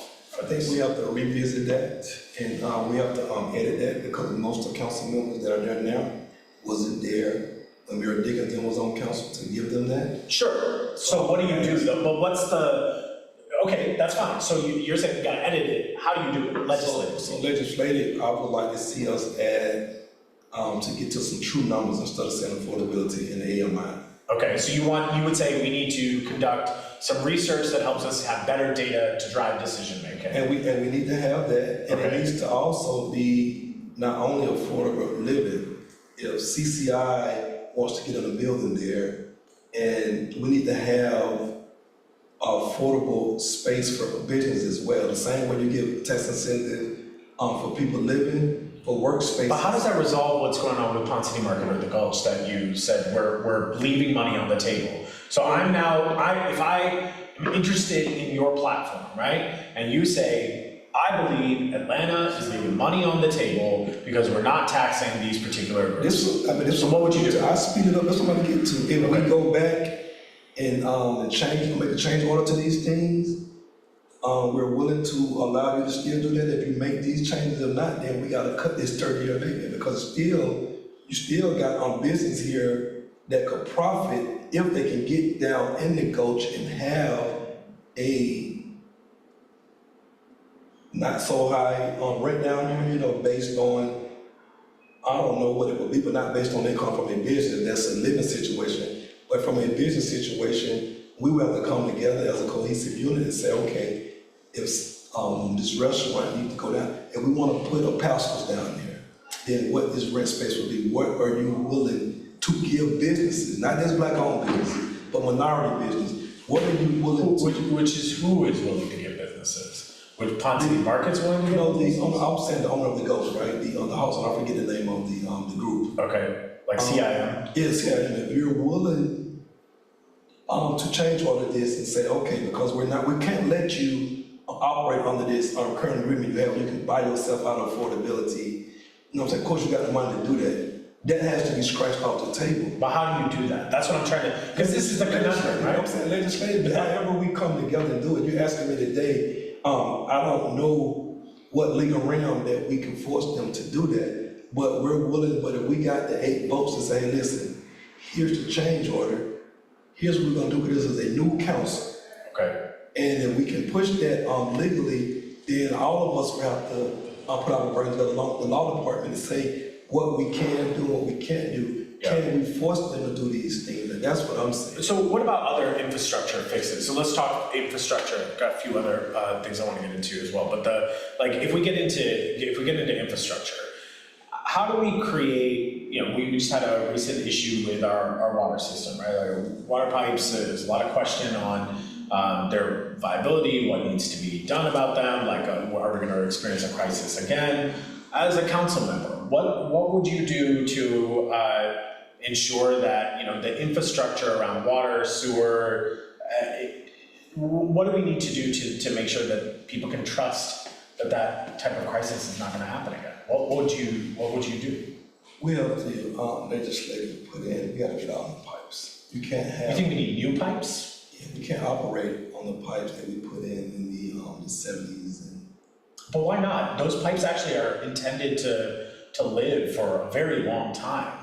But I don't think those pipes were meant to have so many buildings around this one area. You Okay. got so many people that water pressure is this. So you would want to replace them? That would be pretty expensive, right? But what's So the how- other alternative? No, I'm not saying, Are we I gonna don't, keep, that's what I'm saying, are we gonna Yeah. keep allowing the old pipe to burst, right? Are we gonna keep going are we gonna keep saying, oh, I got $7 million that we're gonna give businesses that was affected by the water issue, okay, right? so your belief Are is we that gonna we be shut down for days and people not without water? I hear you. So your solution is we need to replace the pipes. That's gonna be, as you know, highly expensive to do. Where would that money come, like how would we actually, what would you tell a voter where the money is gonna come from for that? See, water and the airport are the two engines that create their own money, Yeah, but how does it create its own money? because you gotta pay your water bill. Right, so what we would have to do, right, is we would have to either increase your water bill, right? Or I'd have to do a sales tax. We have a sales tax, or do I move it from the general fund? Do I move it from, I'm asking you, what, you tell me budget, like from a budget perspective, where do I get the money to fix a likely tens, if not hundreds of millions of dollar Do infrastructure? you know how much the city of Atlanta write off water bills every year? So you believe it's, okay, Almost $300 million, okay, right? gotcha. APS right now owes $16 million. Make APS pay $16 million. Come on, man. Okay. $1.7 billion budget. Pay your $16 million. Okay. The airport owed $4 million until I went screaming at the general manager at the time saying they owed. They settled their bill before we got out of there. Why are we letting these entities, why are we letting Arthur Blanks and whatever he owe the city? Why do the aquarium get to owe the city when they're $1 billion owner? I mean, the owner of the. So you're saying collect on debt, We so just it's need debt to be collection. strong. City council has to be strong on that. Okay. If What do you do if they don't do it? Like what's the recourse? What would you do?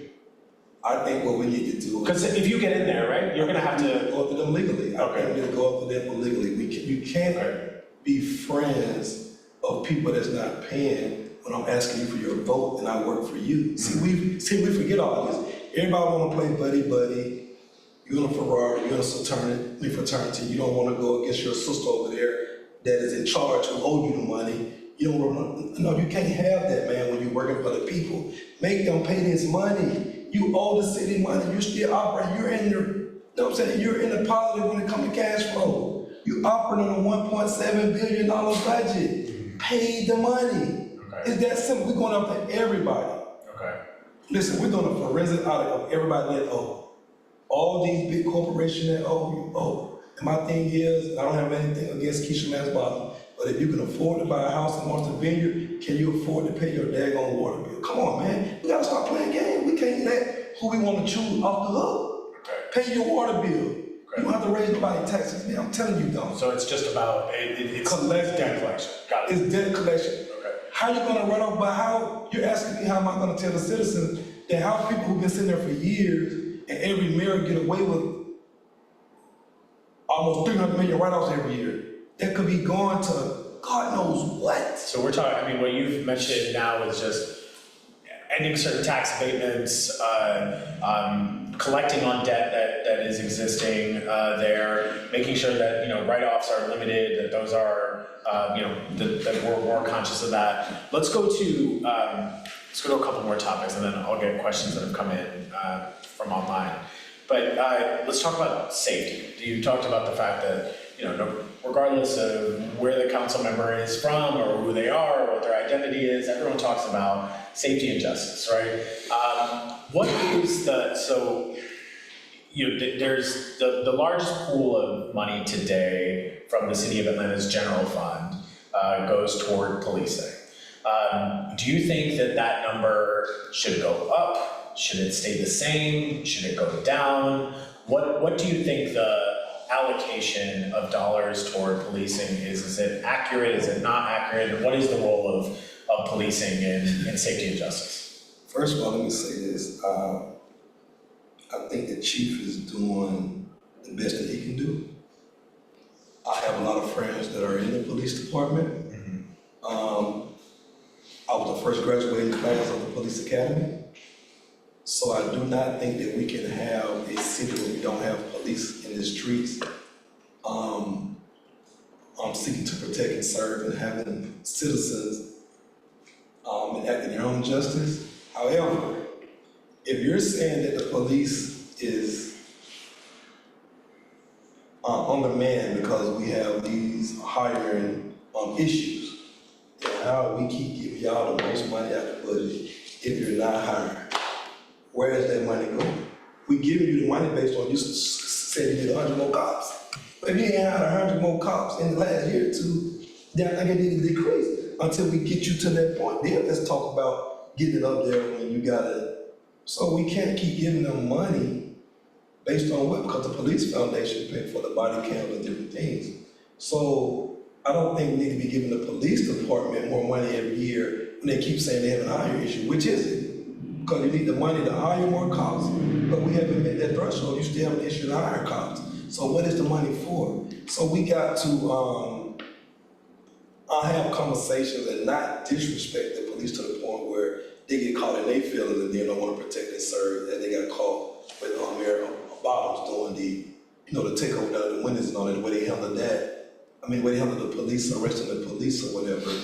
The police decided they didn't want to, protect and serve around 2020, 2021, because they arrested a few with Paul Howard, Mayor Bottoms. We can't have them doing that. Okay. But we gotta have a real conversation because people are suffering, and if you're undermanned and you're not meeting the hiring quota, like we can't keep giving y'all all the money. You can't. So what's what is? So two things out of that. One is you mentioned the Atlanta Police Foundation and the fact that is ultimately an unusual relationship that exists, which is that the city of Atlanta has actually has a third party that is outside of city limits. It's not necessarily a vendor, right? They're not. We're not just in business with the Atlanta Police Foundation, but there's actually an agreement that the Atlanta Police Foundation can raise money and then use that money to provide or give services to the Atlanta Police Department. Now you could say, well, the Atlanta Police Department doesn't have enough money to take care of A, B, and C. Now, we just talked about the fact that there is almost $250 million budget that does go toward policing. And then you have this Atlanta Police Foundation. Now, the challenge with the Atlanta Police Foundation is because it's a third party, we have no regulation over what they do or don't do, right? Do you think we should? And if so, what would that look like as a council? What should our relationship be with a foundation that is saying it is providing safety and justice, but whether it is or it is not, we actually cannot get the data legally from them, and maybe that'll change in some recent court cases, but ultimately they're considered a third party and not subject to open records. Well, I think Congress just passed something, I think on yesterday. Yeah, that's what I was referring to. So yeah. I think that, but I believe everybody should be able to, I don't think, like you hear me often saying, nobody's above reproach. And Mr. Wilkerson is not above reproach in my eyes. And if you're gonna be a third party and playing a role, then you need to be subject to everything the police department, the police chief and mayor is under. So he has to, he should be able to come in, and if he gotta go on hold, he should be liable for all those things that everybody else is. Okay. And I believe in that, so I'm not one that I don't care how many friends I have. Do you believe that we should continue to have a third-party foundation, or should we? Now they're gonna operate in the shadows and be a ghost and not be able to. So would you rather increase the budget of because that money for body cams and things like that it's gonna have to come from somewhere. So would you just increase the police budget? I wouldn't say that, me answering that right now. We have to look at these things and have a conversation with the police foundation. And like I say, I believe in trying. Well, you know what their answer is gonna be if you have a conversation with them. But I always operate to give you the olive branch. Gotcha. Then when we can't give you that, I'm saying, then let's go all full. So let's talk about the fact that, there is an agreement now with the same foundation to build a training facility, right? So It's not new information, not from this decade, not from last decade, that the city of Atlanta has intended to update or upgrade its training facilities for police officers, firefighters, and the like. That has been an ongoing problem across many, many mayors. No one's really, in the past, has not taken any direct action to solve it, maybe a couple of repairs here and there, but for the most part, there's always this alarm that is sounded that says, the facilities have to be better, the facilities have to be better. But then all of a sudden, during that same time, during the Wendy's issue, during a lot of challenges that were occurring, there was the Atlanta Police Foundation ended up raising historic amounts of money. So while everyone was in the streets protesting, on the murder of George Floyd, police foundations were also raising more money than they ever have. And one of the first things that they did was to say, we're going to build this largest police training facility in the United States, not repair. So this is the common misconception, because usually this debate becomes, should officers have facilities or not? That's not the question. Of course, if you're going to have a group of people doing a thing, they should have a facility to do the thing, okay? So it's a different conversation. But whether $109 million is required in order to build a state-of-the-art, largest police training facility in the United States, that's a different question. So for me, I just want to get a sense of, number one, would you have voted to lease land and to have transferred money to the Atlanta Police Foundation to build this facility? And if not, what would you have preferred? And if so, why? First of all, being that I've taken the citizen police course, I would have liked to see them either tear down and rebuild right there. If so many people in the public were against that place, I think we should have public input, because I'm all for the people. But I would have liked to see us build the way it currently is. So you would take the existing facility, because right now it's spread all around. I would have. It's not one central place. Well, I'm saying where I took the police citizen course, I would have liked to see them knock all of that down. Okay. And build it right up there, because you're already there, right? There's Okay. no opposition. Okay. So you're already there, right? Okay. Also, I don't think we should have this much opposition as we got in the public, right? Why do you think there was that much opposition? Because I think at the time, I think we as the city, we've always done a bad job with communication. Okay. And I don't think we had the proper channels in place as a city to control the narrative. I don't think it should have got out of hand and let it be called Cop City. So, but this is just a communication issue. Because there's not cops there, like it's other people that are gonna get trained there. Well, it's the Atlanta Police Foundation, they called it Mock City, right, which is a, So start off with that. yeah, so they had a plan that came out, it had a bunch of buildings that were there, hookah lounges, like the fake hookah lounges, fake nightclubs, fake park, all of these things. Now I wonder who may have been in mind during those renderings, right? Yes. So I think we just have to make sure that the history of the language is complete, right? Yeah. Okay, so I would have liked to see more public input. Okay. How would you have done that? What would be a sufficient amount of public input for you? Because people would say we gave 16 hours of public comment. I know you're a fan of public comment. I wanna Before get we got into to that point. Yeah, so even before the vote, that's what I'm I would saying. have loved to have seen us put it to a vote, even on a Put ballot. what to a vote? Where should Cop City be placed at? But you just said your preference was I we would should like to fix see- existing I would have facilities. liked to see where it was. That's so what you're saying is I would have preferred existing facilities, but number two, if they were gonna build a new facility, you believe there If should I'm gonna be be a public outnumbered, right, vote? it was 4 people voted for it. It was 4 people voted against Cop City, right? Yeah, correct. If I'm one of that 4, and I'm seeing that the rest of my colleagues is gonna push for it to be built where it is, then I would have pivoted and said, hey, let's let the people decide. Okay. Same way Buckhead put it to a ballot, you know what I'm saying, whether or not, you know what I'm saying, it should, hey, let's put it to a ballot. If you knew that the vote was going to be, at the time, let's just say there's 10 people in favor, there are 4 people in opposition, right? Where does Duvwon Robinson vote on that, of leasing land and transferring dollars to the Atlanta Police Foundation to build a new facility. I Are you would- with the 10 or the 4? I'm with the 4 because I would have liked to see it been built right there. So it would have been 10-5 if Duvwon Robinson was Some of on these there. foundations said they're gonna get 30, but we've given them, what, 70, 80 that we giving them? How much do you see? 65. So hey, it's like a contractor knowing he coming in on a low bid because he know he got a change order in his mind later. He gonna get to that number. He gonna get to that number, but I'm gonna give you a change order later. Got it. I wouldn't like to see that. Okay. I would have been like, hey, no. So I would have been in favor of having it built right where these places was. Yeah, I'm but- taking the fire course. Yeah, I'm yeah. taking all the courses. But this is more of a democracy question than it is a policing question. Policing is different.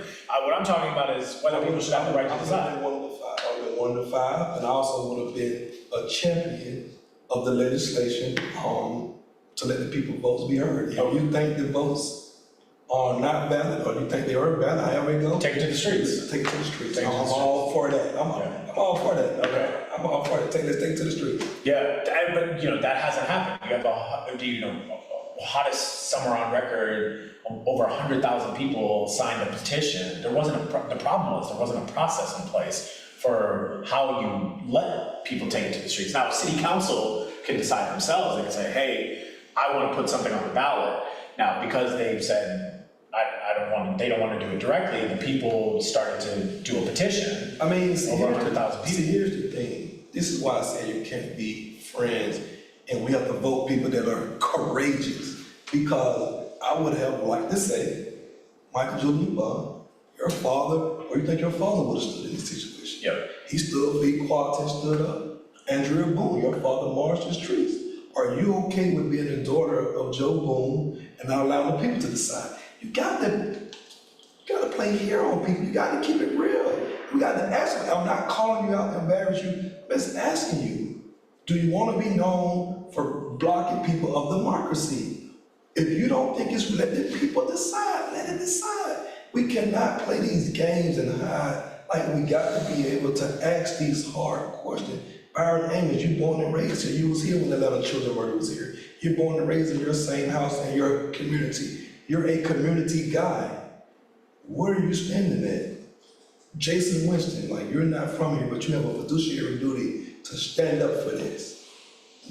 So, thank you. You're clear on that. Well, for you, let's also talk about, you have, you talked about the fact that you've seen what our jails and our prison systems, like kind of how they operate today, our court systems, and how, what they decide to do and how people are treated within those systems.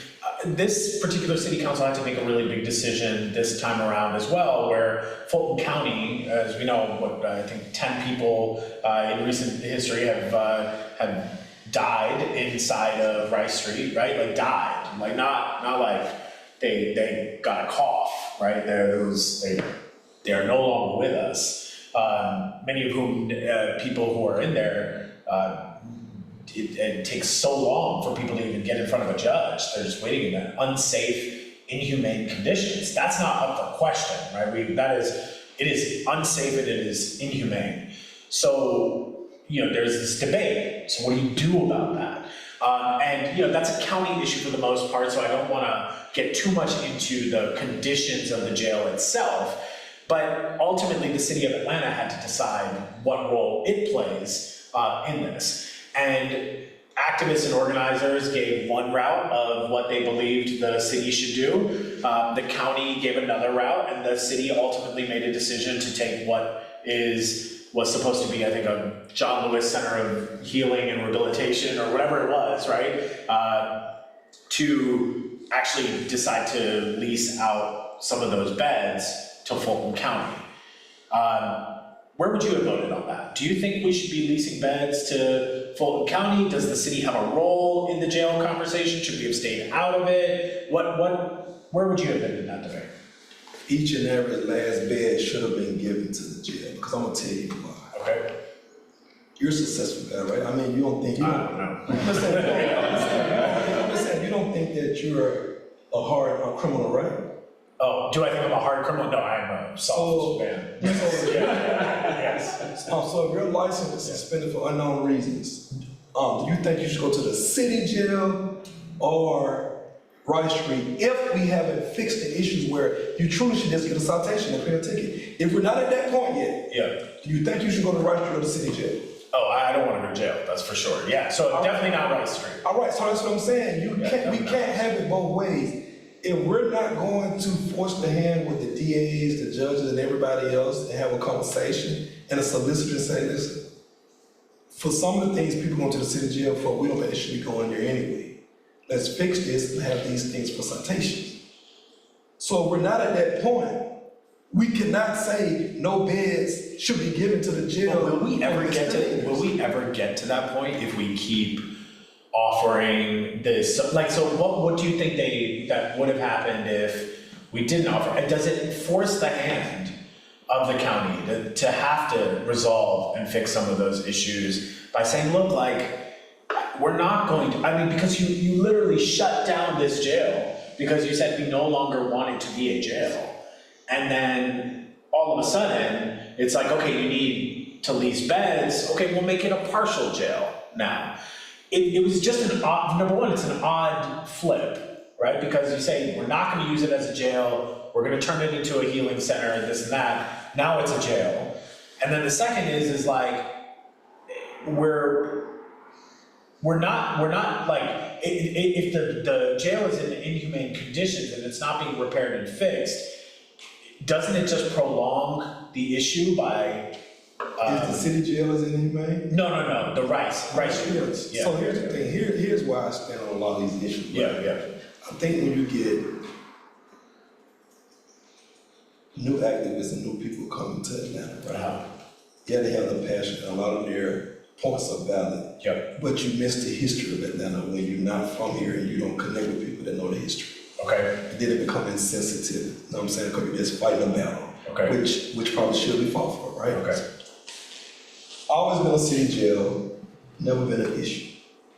If we're not gonna fight, if the same activists saying no bed should be given, if you're not gonna point the finger at those who should be given citations for some of the people that's over there. It's definitely the same organization, like, if you think about the organizations that were fighting for jail beds not to be used, they're the ones who have been pushing on the county to behave better, right? So it's not people are saying, don't use the jail beds, but forget what the county But is it's not doing. even a county issue. These issues that I think comes from when you say legislation. Yeah. City council, Yeah. right? So Well, that's why I'm asking, where would you So vote we're on? electing Yeah. bad leaders. No, I'm not saying we're electing bad leaders because we should have been had council making the law saying that, hey, if you got a suspended license, it's not a jailable offense. Write a citation, go to court, instead of sending them to the city jail. And had we done those things and got these in place, then we can shut That's down. not a city issue though, right?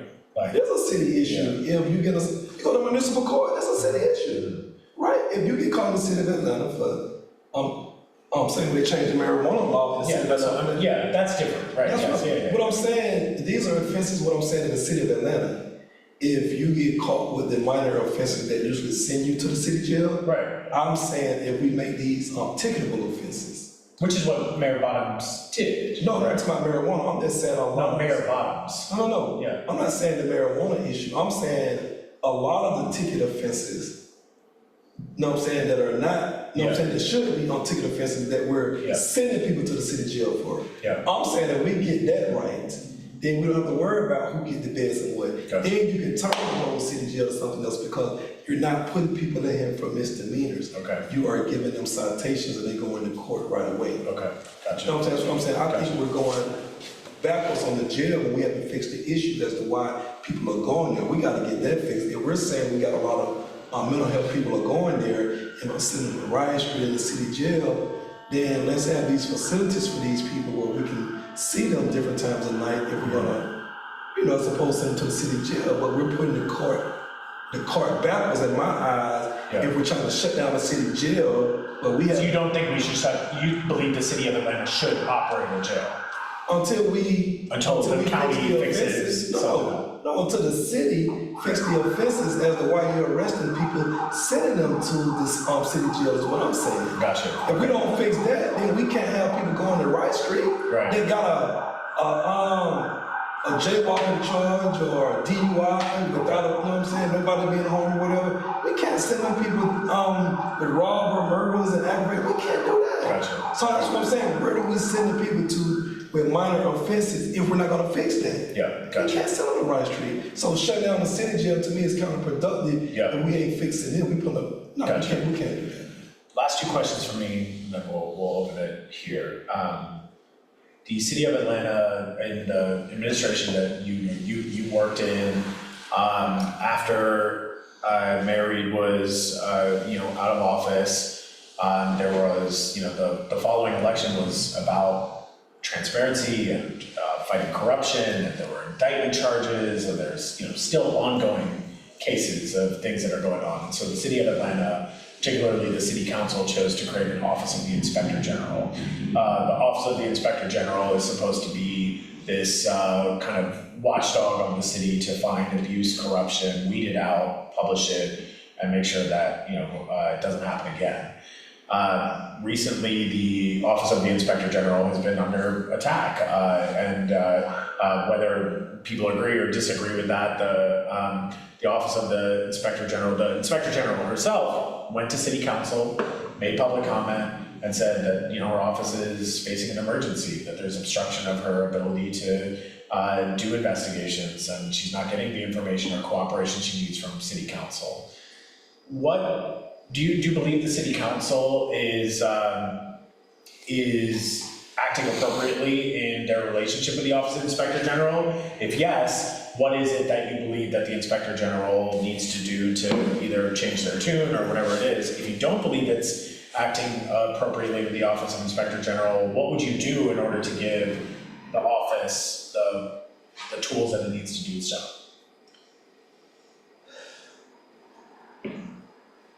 I think she's doing a great job. I think she's doing a phenomenal job. She was hired to investigate whether it be the mayor, city council, or whomever. You want a watchdog until the watchdog is watching you. That's the problem. So everybody like to run on transparency and honesty, but nobody is honest and transparent in getting them seats. So, the people that always want to hang their quotes on that are the most dishonest people. Oh, understand transparency. That they're not. And I think she's doing a great job, and it's a shame that she's being blocked on certain things. Because here's the thing, man. I think we're missing the point that this is a Harvard-educated woman. Her plight is different. So it's not like nothing was given to her. She's not a part of no fancy sorority, none of that. Meaning that you really gotta earn this. You really gotta earn it because you're not there based on this relationship and this person. You gotta earn it, man, because that's the number at Harvard. So that means you really had to earn it. So to disrespect her as if she's not above board and that she got some favoritism or whatever, and that, you know what I'm saying? Because here's the thing, which we now know, she sent it to every councilman. They don't read it because we know now some council member, family member, friends was being hired by the HR commissioner. So they don't want to see her investigated and gone. You know how many people told me when I first spoke on it, man, leave her alone, she cool.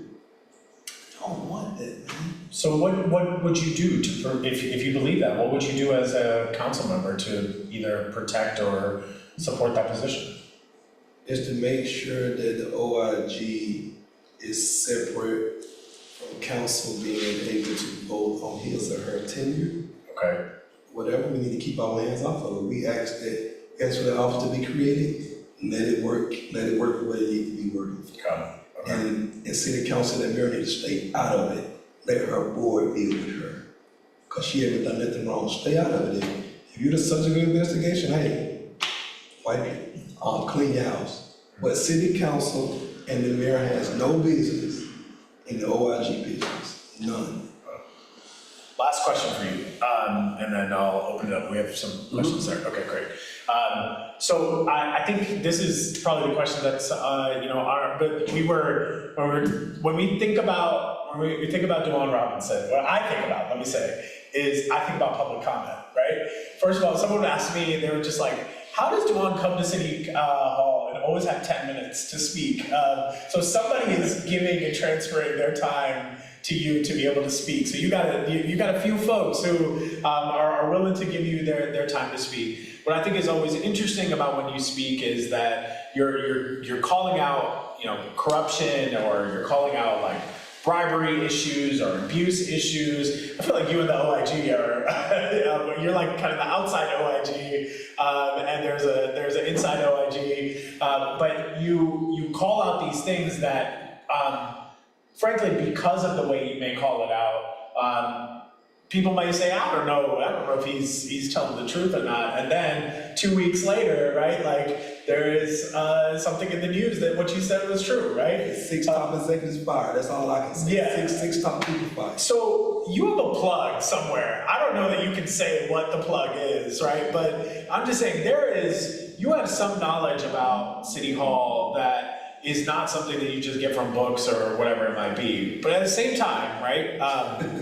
I know that when you walk in a room, whether it was here or whatever, like you stand on Atlanta, right? There is like you grew up here, you believe in the city, but I think it is the question, right? Is this is a culture question, which is you're going to work with a lot of people who are not from Atlanta, right? And there are people who didn't go to Dub, and there are people who are more Dub than you may claim to be, right? There is a heart and a soul to Atlanta's culture, but it can also be weaponized when you don't have an answer to something. And I think that there is a fear sometimes that like, okay, and then we've seen this with other politicians who are from Atlanta, who say, when they don't have an answer to a question, they're like, well, I'm more Atlanta than you are, so why are you talking, right? And you have not had a shortage of those outbursts, right? It's very public.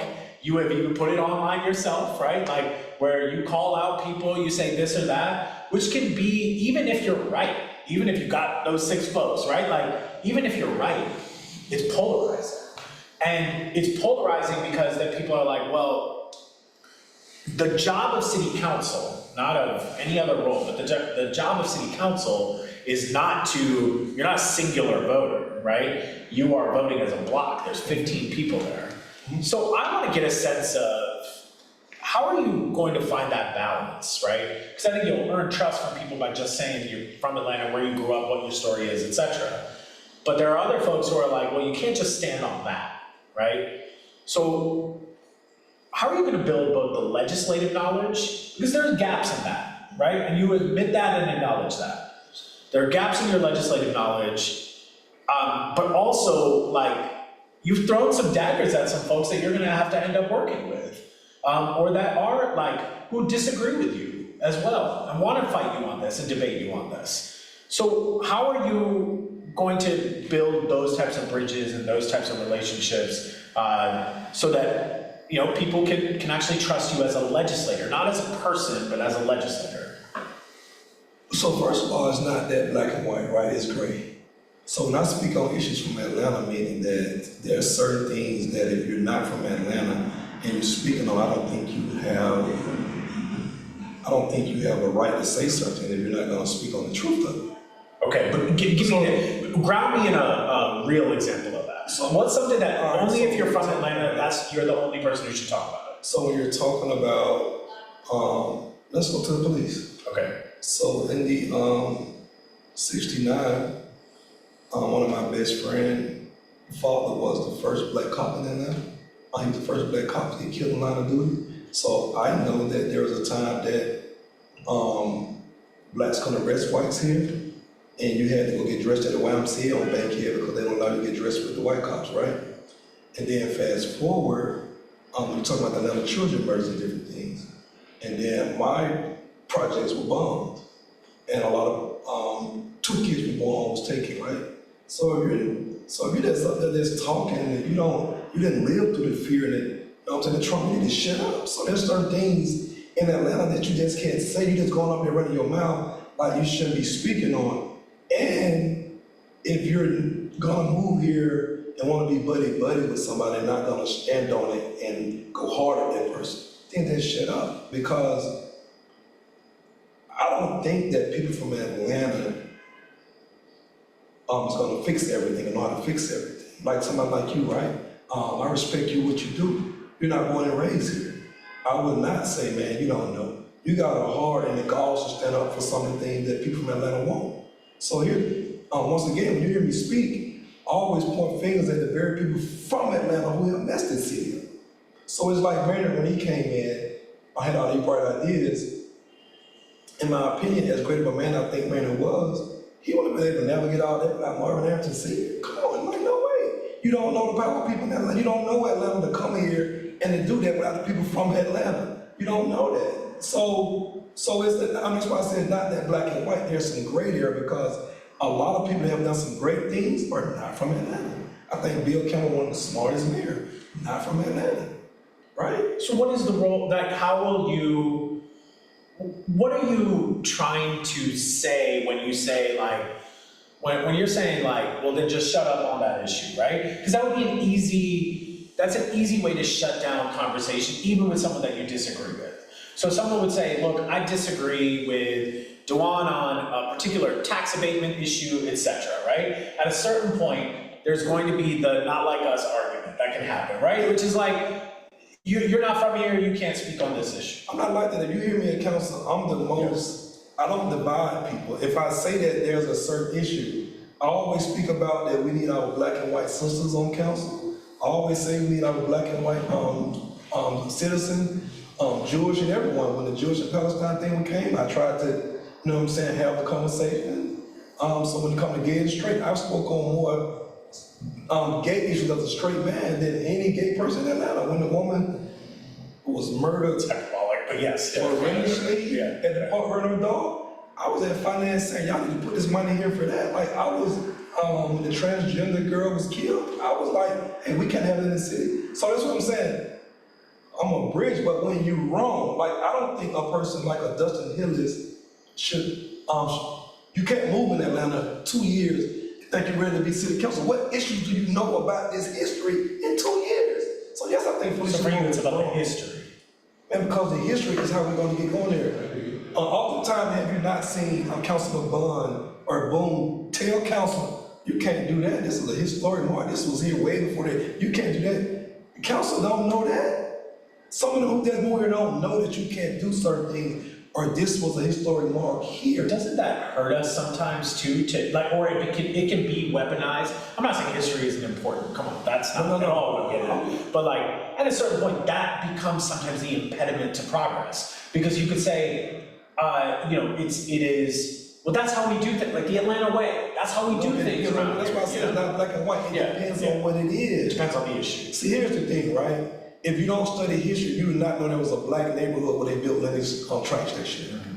So if you're going over there talking about as if whites have always been here, you're wrong. Okay. You need to be quiet because you don't know the history. Yeah. So that's what I'm saying. There's certain things you got to say, well, hold on, no. But even you said, like, even in something that you said, you were like, look, if you don't ride with me, right? If you don't ride with Duvwon Robinson, if you're riding with any of these other candidates, then you're not Atlanta, right? Like there was there's a very much, even if, because there are going to be people, if you're elected, there are going to be people who didn't vote for you that you are not going to represent, that you have just said, like, look, you're not Atlanta. So that's not what I said. Okay, so I know clarify what. So that's not what I said. So here's the thing. So the debate the other night, right? Devin gets on stage and say, I'm from Atlanta.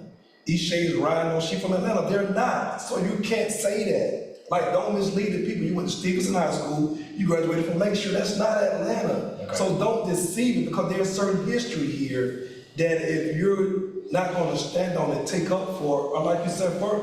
So if you don't know the history, then how can you move for progression though? You can just come in and say, oh, we're going here. You need to know the history. In order to get there, you need to know the neighbors. Like I know the neighbors, you don't know the landmarks here. You don't know the 5 pillars from the restaurant here. You got 5 black restaurant owners that have been open for over 30 years. Like there's, there's something to be like those. But city council though, ultimately is a legislative body, right? So I agree that you need to understand history.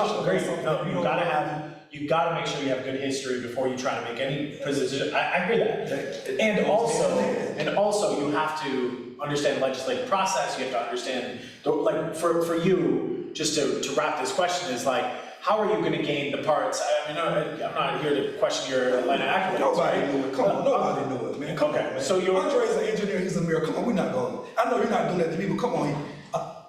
Engineer, mayor. So what I'm Engineers don't asking is equate business, legislation, I'm just saying, when he got on council, he didn't know. So you're saying that Keep your hands behind me. Nobody. I'm not debating that. I'm asking for Nobody. you, what would be your process to get to them? Is to hire everybody that's smarter than me. Okay. My chief of staff gotta be smarter than my chief of staff gotta be someone that is an expert with legislation. Gotcha. So Yeah, that is, people don't even have a high school diploma. Nobody has Joy Shepherd that. GED. Come on, man. We can't do that to the voters. You got people on there that got a GED, high school diploma, never went to college, that are city councilmen. I'm just saying. Dustin Hill is an ICU nurse. You think he knew anything about legislation? No. Come on. They don't know. so for you, it would be to hire a chief of staff that has more legislative process and understanding. Listen, man, my degree is in political science, pre-law, public policy. You don't think that once I get a gist of this, come on, man, there's nothing in life that never been hard for me, man. Gotcha. So that's not, we're talking from at this point, this is an intelligent conversation. I could grasp that before anybody else could grasp that. If they could grasp it, I can't grasp it. Okay. Antonio Brown never went to college, never was into politics.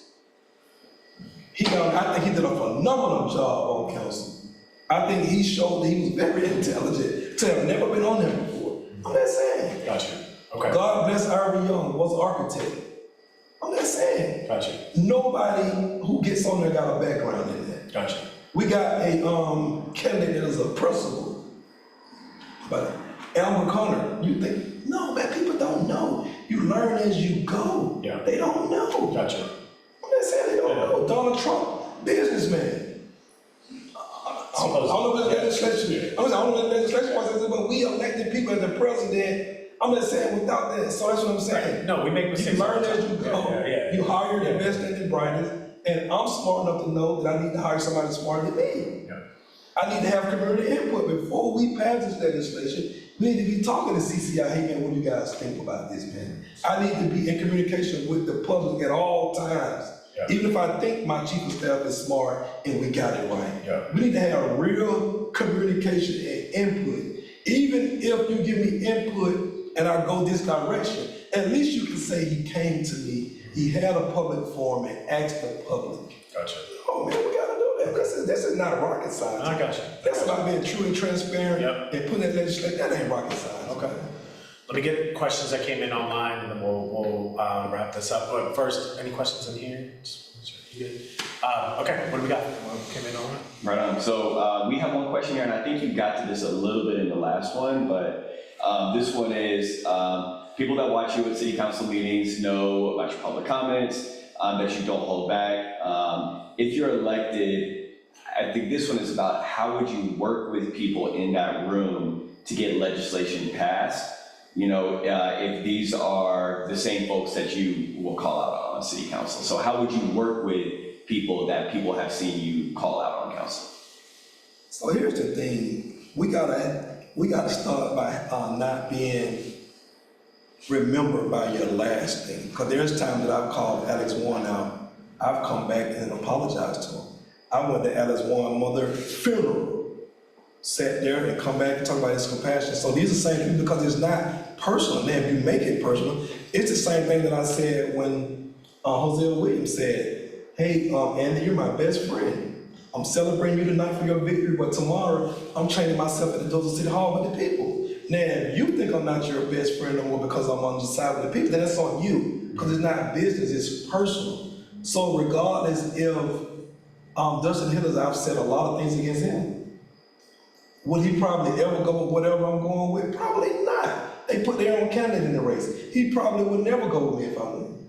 So there are certain people that would never go with How would you build that relationship? I think Dustin's a good example. If you're on council, you've had a few things to say about him specifically. Because it's not, my job is to call you out in your job. I ain't spoke about your wife, your kid, none of that. So if I'm keeping it based on you being the District 9 City Councilman, and if it's for the betterment of the people in 9, 10, 11, 12, if it's up to you to decide that that's what you want to do, then I will have to call that out. Because if you can't separate that, on the job, then we have an issue. You know what I'm saying? So anybody that I've come on there, I've not attacked them personally. Like I've come on there and been disappointed with Councilman Amir Farouk's vote.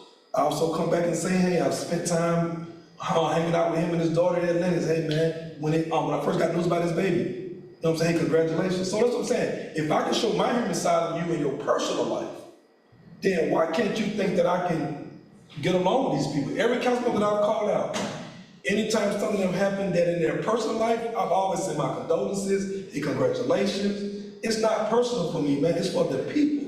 I don't go asking Watershed, hey man, let me speak for you to get you a raise. No, I've never in my life went to nobody asking to speak for you. People call me because they trust me. They know whatever you tell me, I won't say you said it. I'll formulate my own words and get the job done. So regardless of people don't like it, all 6 people I spoke on, including the airport general manager, gone.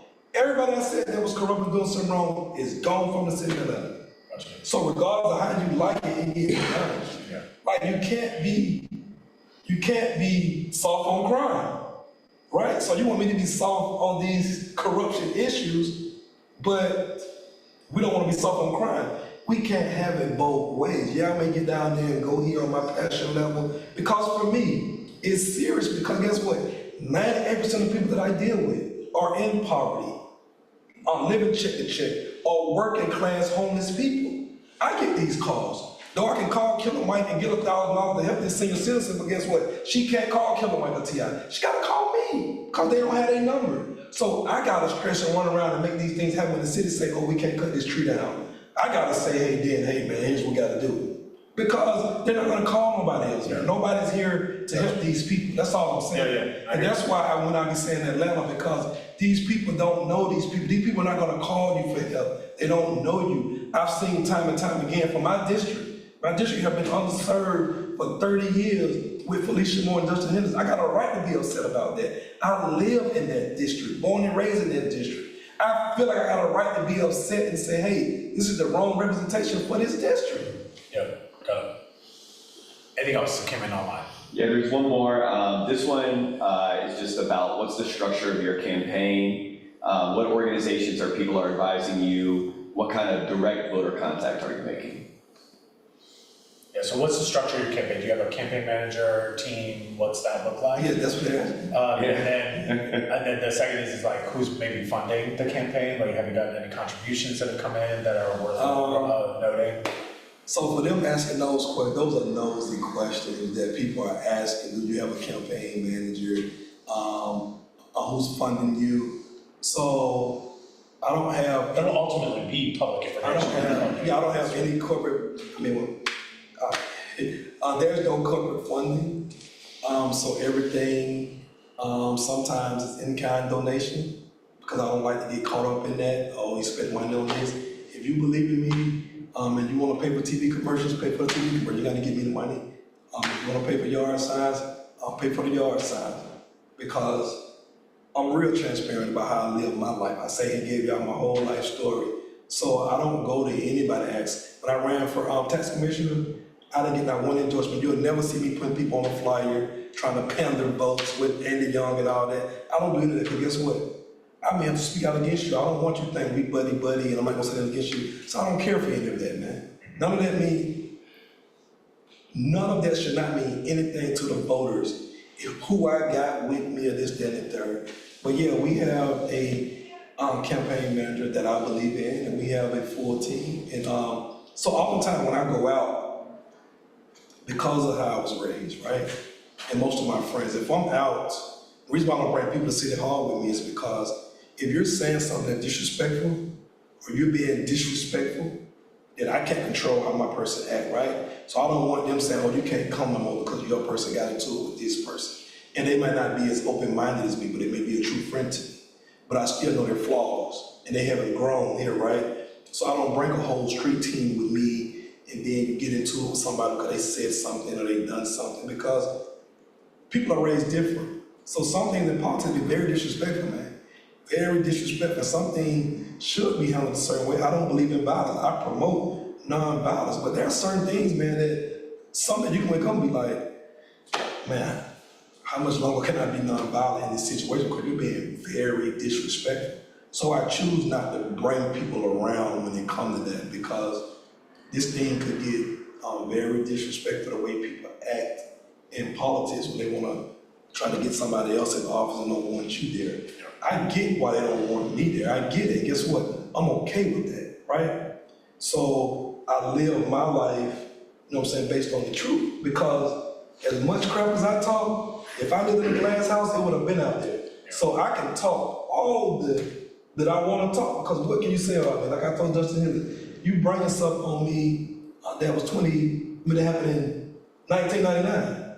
I was 19, but that goes back into the black system. You want to hold a black man for something he got arrested for in 1999. We're in 2024. He was hoping that I didn't rectify the situation and be kicked off the ballot again. They tried it again.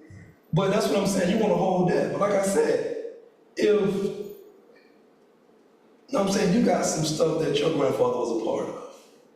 Is it safe to say that you have ever put on a white hood because your great-grandfather was the creator of this? No.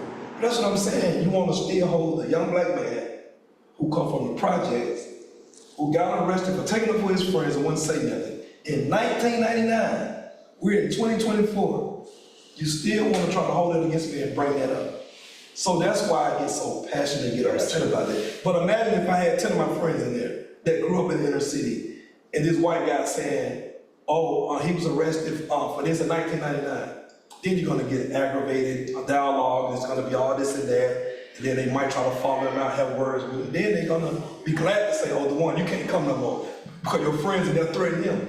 That's what I'm saying, look at the optics, man. I don't divide people in Atlanta. I always say black and white need to get together. I always say we're stronger when we together, not apart, because no black women have ever been successful without, I'm talking white and Jewish brothers and sisters, never. So I'm an advocate of that. So I do get a feeling people ask me silly questions, because I'm always trying to bring black and white together. Always, I've never divided this town. I always say that if it wasn't for me being me, the black political community would have tried to ostracize me if ever Mary Norwood. But they pat Shirley Franklin on the back when she did it. Caesar Mitchell did it, got a pat on the back. But me, why me though? But everybody loved Auntie Shirley. But she's the first one to endorse Mary Norwood. That's what I'm saying, man. Yeah. That's the politics that I hate. Gotcha. Anything else? Bro, I appreciate you being here. I appreciate your transparency. I appreciate the way that you, you do not hold back. I think campaigns are very difficult. This is it's only going to get more heated from here. But we appreciate you being able to sit down for as long as you just did, share your story in the way that you did, and we'll be sharing this information with voters to let them make their own decision this November. Where can people learn more about your campaign and? Can I say something before I get out? Because I don't know if I did a good job in it. So here's the thing, right? There's a lot of people, and when I say certain things, of course, like how when people say a lot of stuff and they leave certain clips out, and it can be misleading, right? We won't be doing that. No, I'm talking this. So I think there's a lot of phenomenal people that are not from Atlanta that have contributed, still contributing, and will contribute. Atlanta have always been a melting pot that welcomes everybody, right? People from Atlanta who born and raised here is much grassroots, right? But also some of the root cause problem that we have also from people from Atlanta. And so that's why I say it's not that black and white, because you see me down there calling out people that's from Atlanta, right? And the system that we're in, like I always say, we've had a black mayor since 1974. So if you're born and raised in Atlanta, you can't say the white man did this, you can't say the Jewish community, you can't say nobody. We've had majority of black city council members and black mayors in Atlanta. So the root cause of our problem being #1 in America for any common inequality, I think it's called our black government here in Atlanta. I don't think we're the black America, I think we're a tale of two cities. All have been handled mainly by people that's born and raised here. And so that's why I say we gotta get past that. Stop listening to what I might say on one video. Listen to my totality of what I say when I'm down there. But also there is a history here that I think that only people from Atlanta know, because it's not in the books. Like when you're talking about Mr. Woodruff, how he told the white community, if you don't let Martin Luther King have his place here to acknowledge his Nobel Peace Prize, there will be no Coca-Cola. He was a white man. If he once stood up for MLK to say that, they wouldn't go and acknowledge him and have a party for him here. But he was willing to say no Coca-Cola. If you're gonna discriminate against MLK, no Coca-Cola. So I'm just saying, like, so the history of Auburn Avenue having one black hotel in America that was here. 23 of the 30 million was on Auburn Avenue. You know, some of the black millionaires didn't agree with King on what he was doing. So that's what I'm saying. There's some history here that you have to just know. And it ain't, and when you hear and you overlook it out here just running your mouth, no, you have to be checked because, hey, you're moving too fast because, you know what I'm saying, you're overlooking a few things. It doesn't mean that we gotta stay there and not progress, but you need to give acknowledgement of that. If we're gonna move past that, then give acknowledgement of that. And, you know what I'm saying, and pay homage to that because you're overstepping certain things. Gotcha. But I'm just as critical as people from here. I'm not critical of people who ain't from here, only when you overstep and dismiss the history. That's what I'm critical of. Not critical of progression, because guess what? I love Atlantic Station. I love Pont City Market. I love those places. I don't think a lot of things we have here is gentrification. If a white developer, a person got a white money and come build this, and it's dope. It's black folks been getting money since Marina. You ain't thought about doing it. You don't care to do it. So why would I get mad at a white developer who never come here to do that? No, man. It's a misconception of that. I think a lot of people that got rich with Maynard, that black, that benefited from minority participation, ain't done jack for our city, man. They put money behind certain politicians over here, yeah. But y'all had the money and the cohesiveness to build all this up. You didn't do it. So no, man, that's what I'm saying. Like, no, it's not a, no, I'm just as critical on the blacks here that have played games, that got rich and ain't pulled nobody back, man. Gotcha. Ain't pulled nobody back. So I'm just as critical, and I'm just as critical on the Russell families. I'm just critical on all of these people that are here that could have made Atlanta better. That's what I'm most critical on, not on the outside people. I'm only critical when, you know what I'm saying, when outside people come and they got their own vision and you overlook, you know what I'm saying, what once was. Gotcha. Tell us where we can learn more about your campaign and www.electdrDuvwonRobinson.com. DUVWON.com. I'm going on my website, tell everything. I think I got the better looking website than everybody out there. I think my webpage, my information is the most informative, most honest. I'm not on there saying honesty and transparency. Yeah. Hey, we need to get back to the basics. Yeah. Public safety, water, trash, unlivable wages, and so, hey, DrDuvwonRobinson.com, electdrDuvwonRobinson.com is the website. It'll tell you everything about it. Thank you. I appreciate your time. Thank you everyone for tuning in, and we will have more to come very soon. Thank you. You can follow us on @CivicAtlanta on all platforms. You can download fact sheets at voteatl.org, and we will be publishing all of these videos on YouTube. Thank you. Great. Awesome. Appreciate it. Thank you.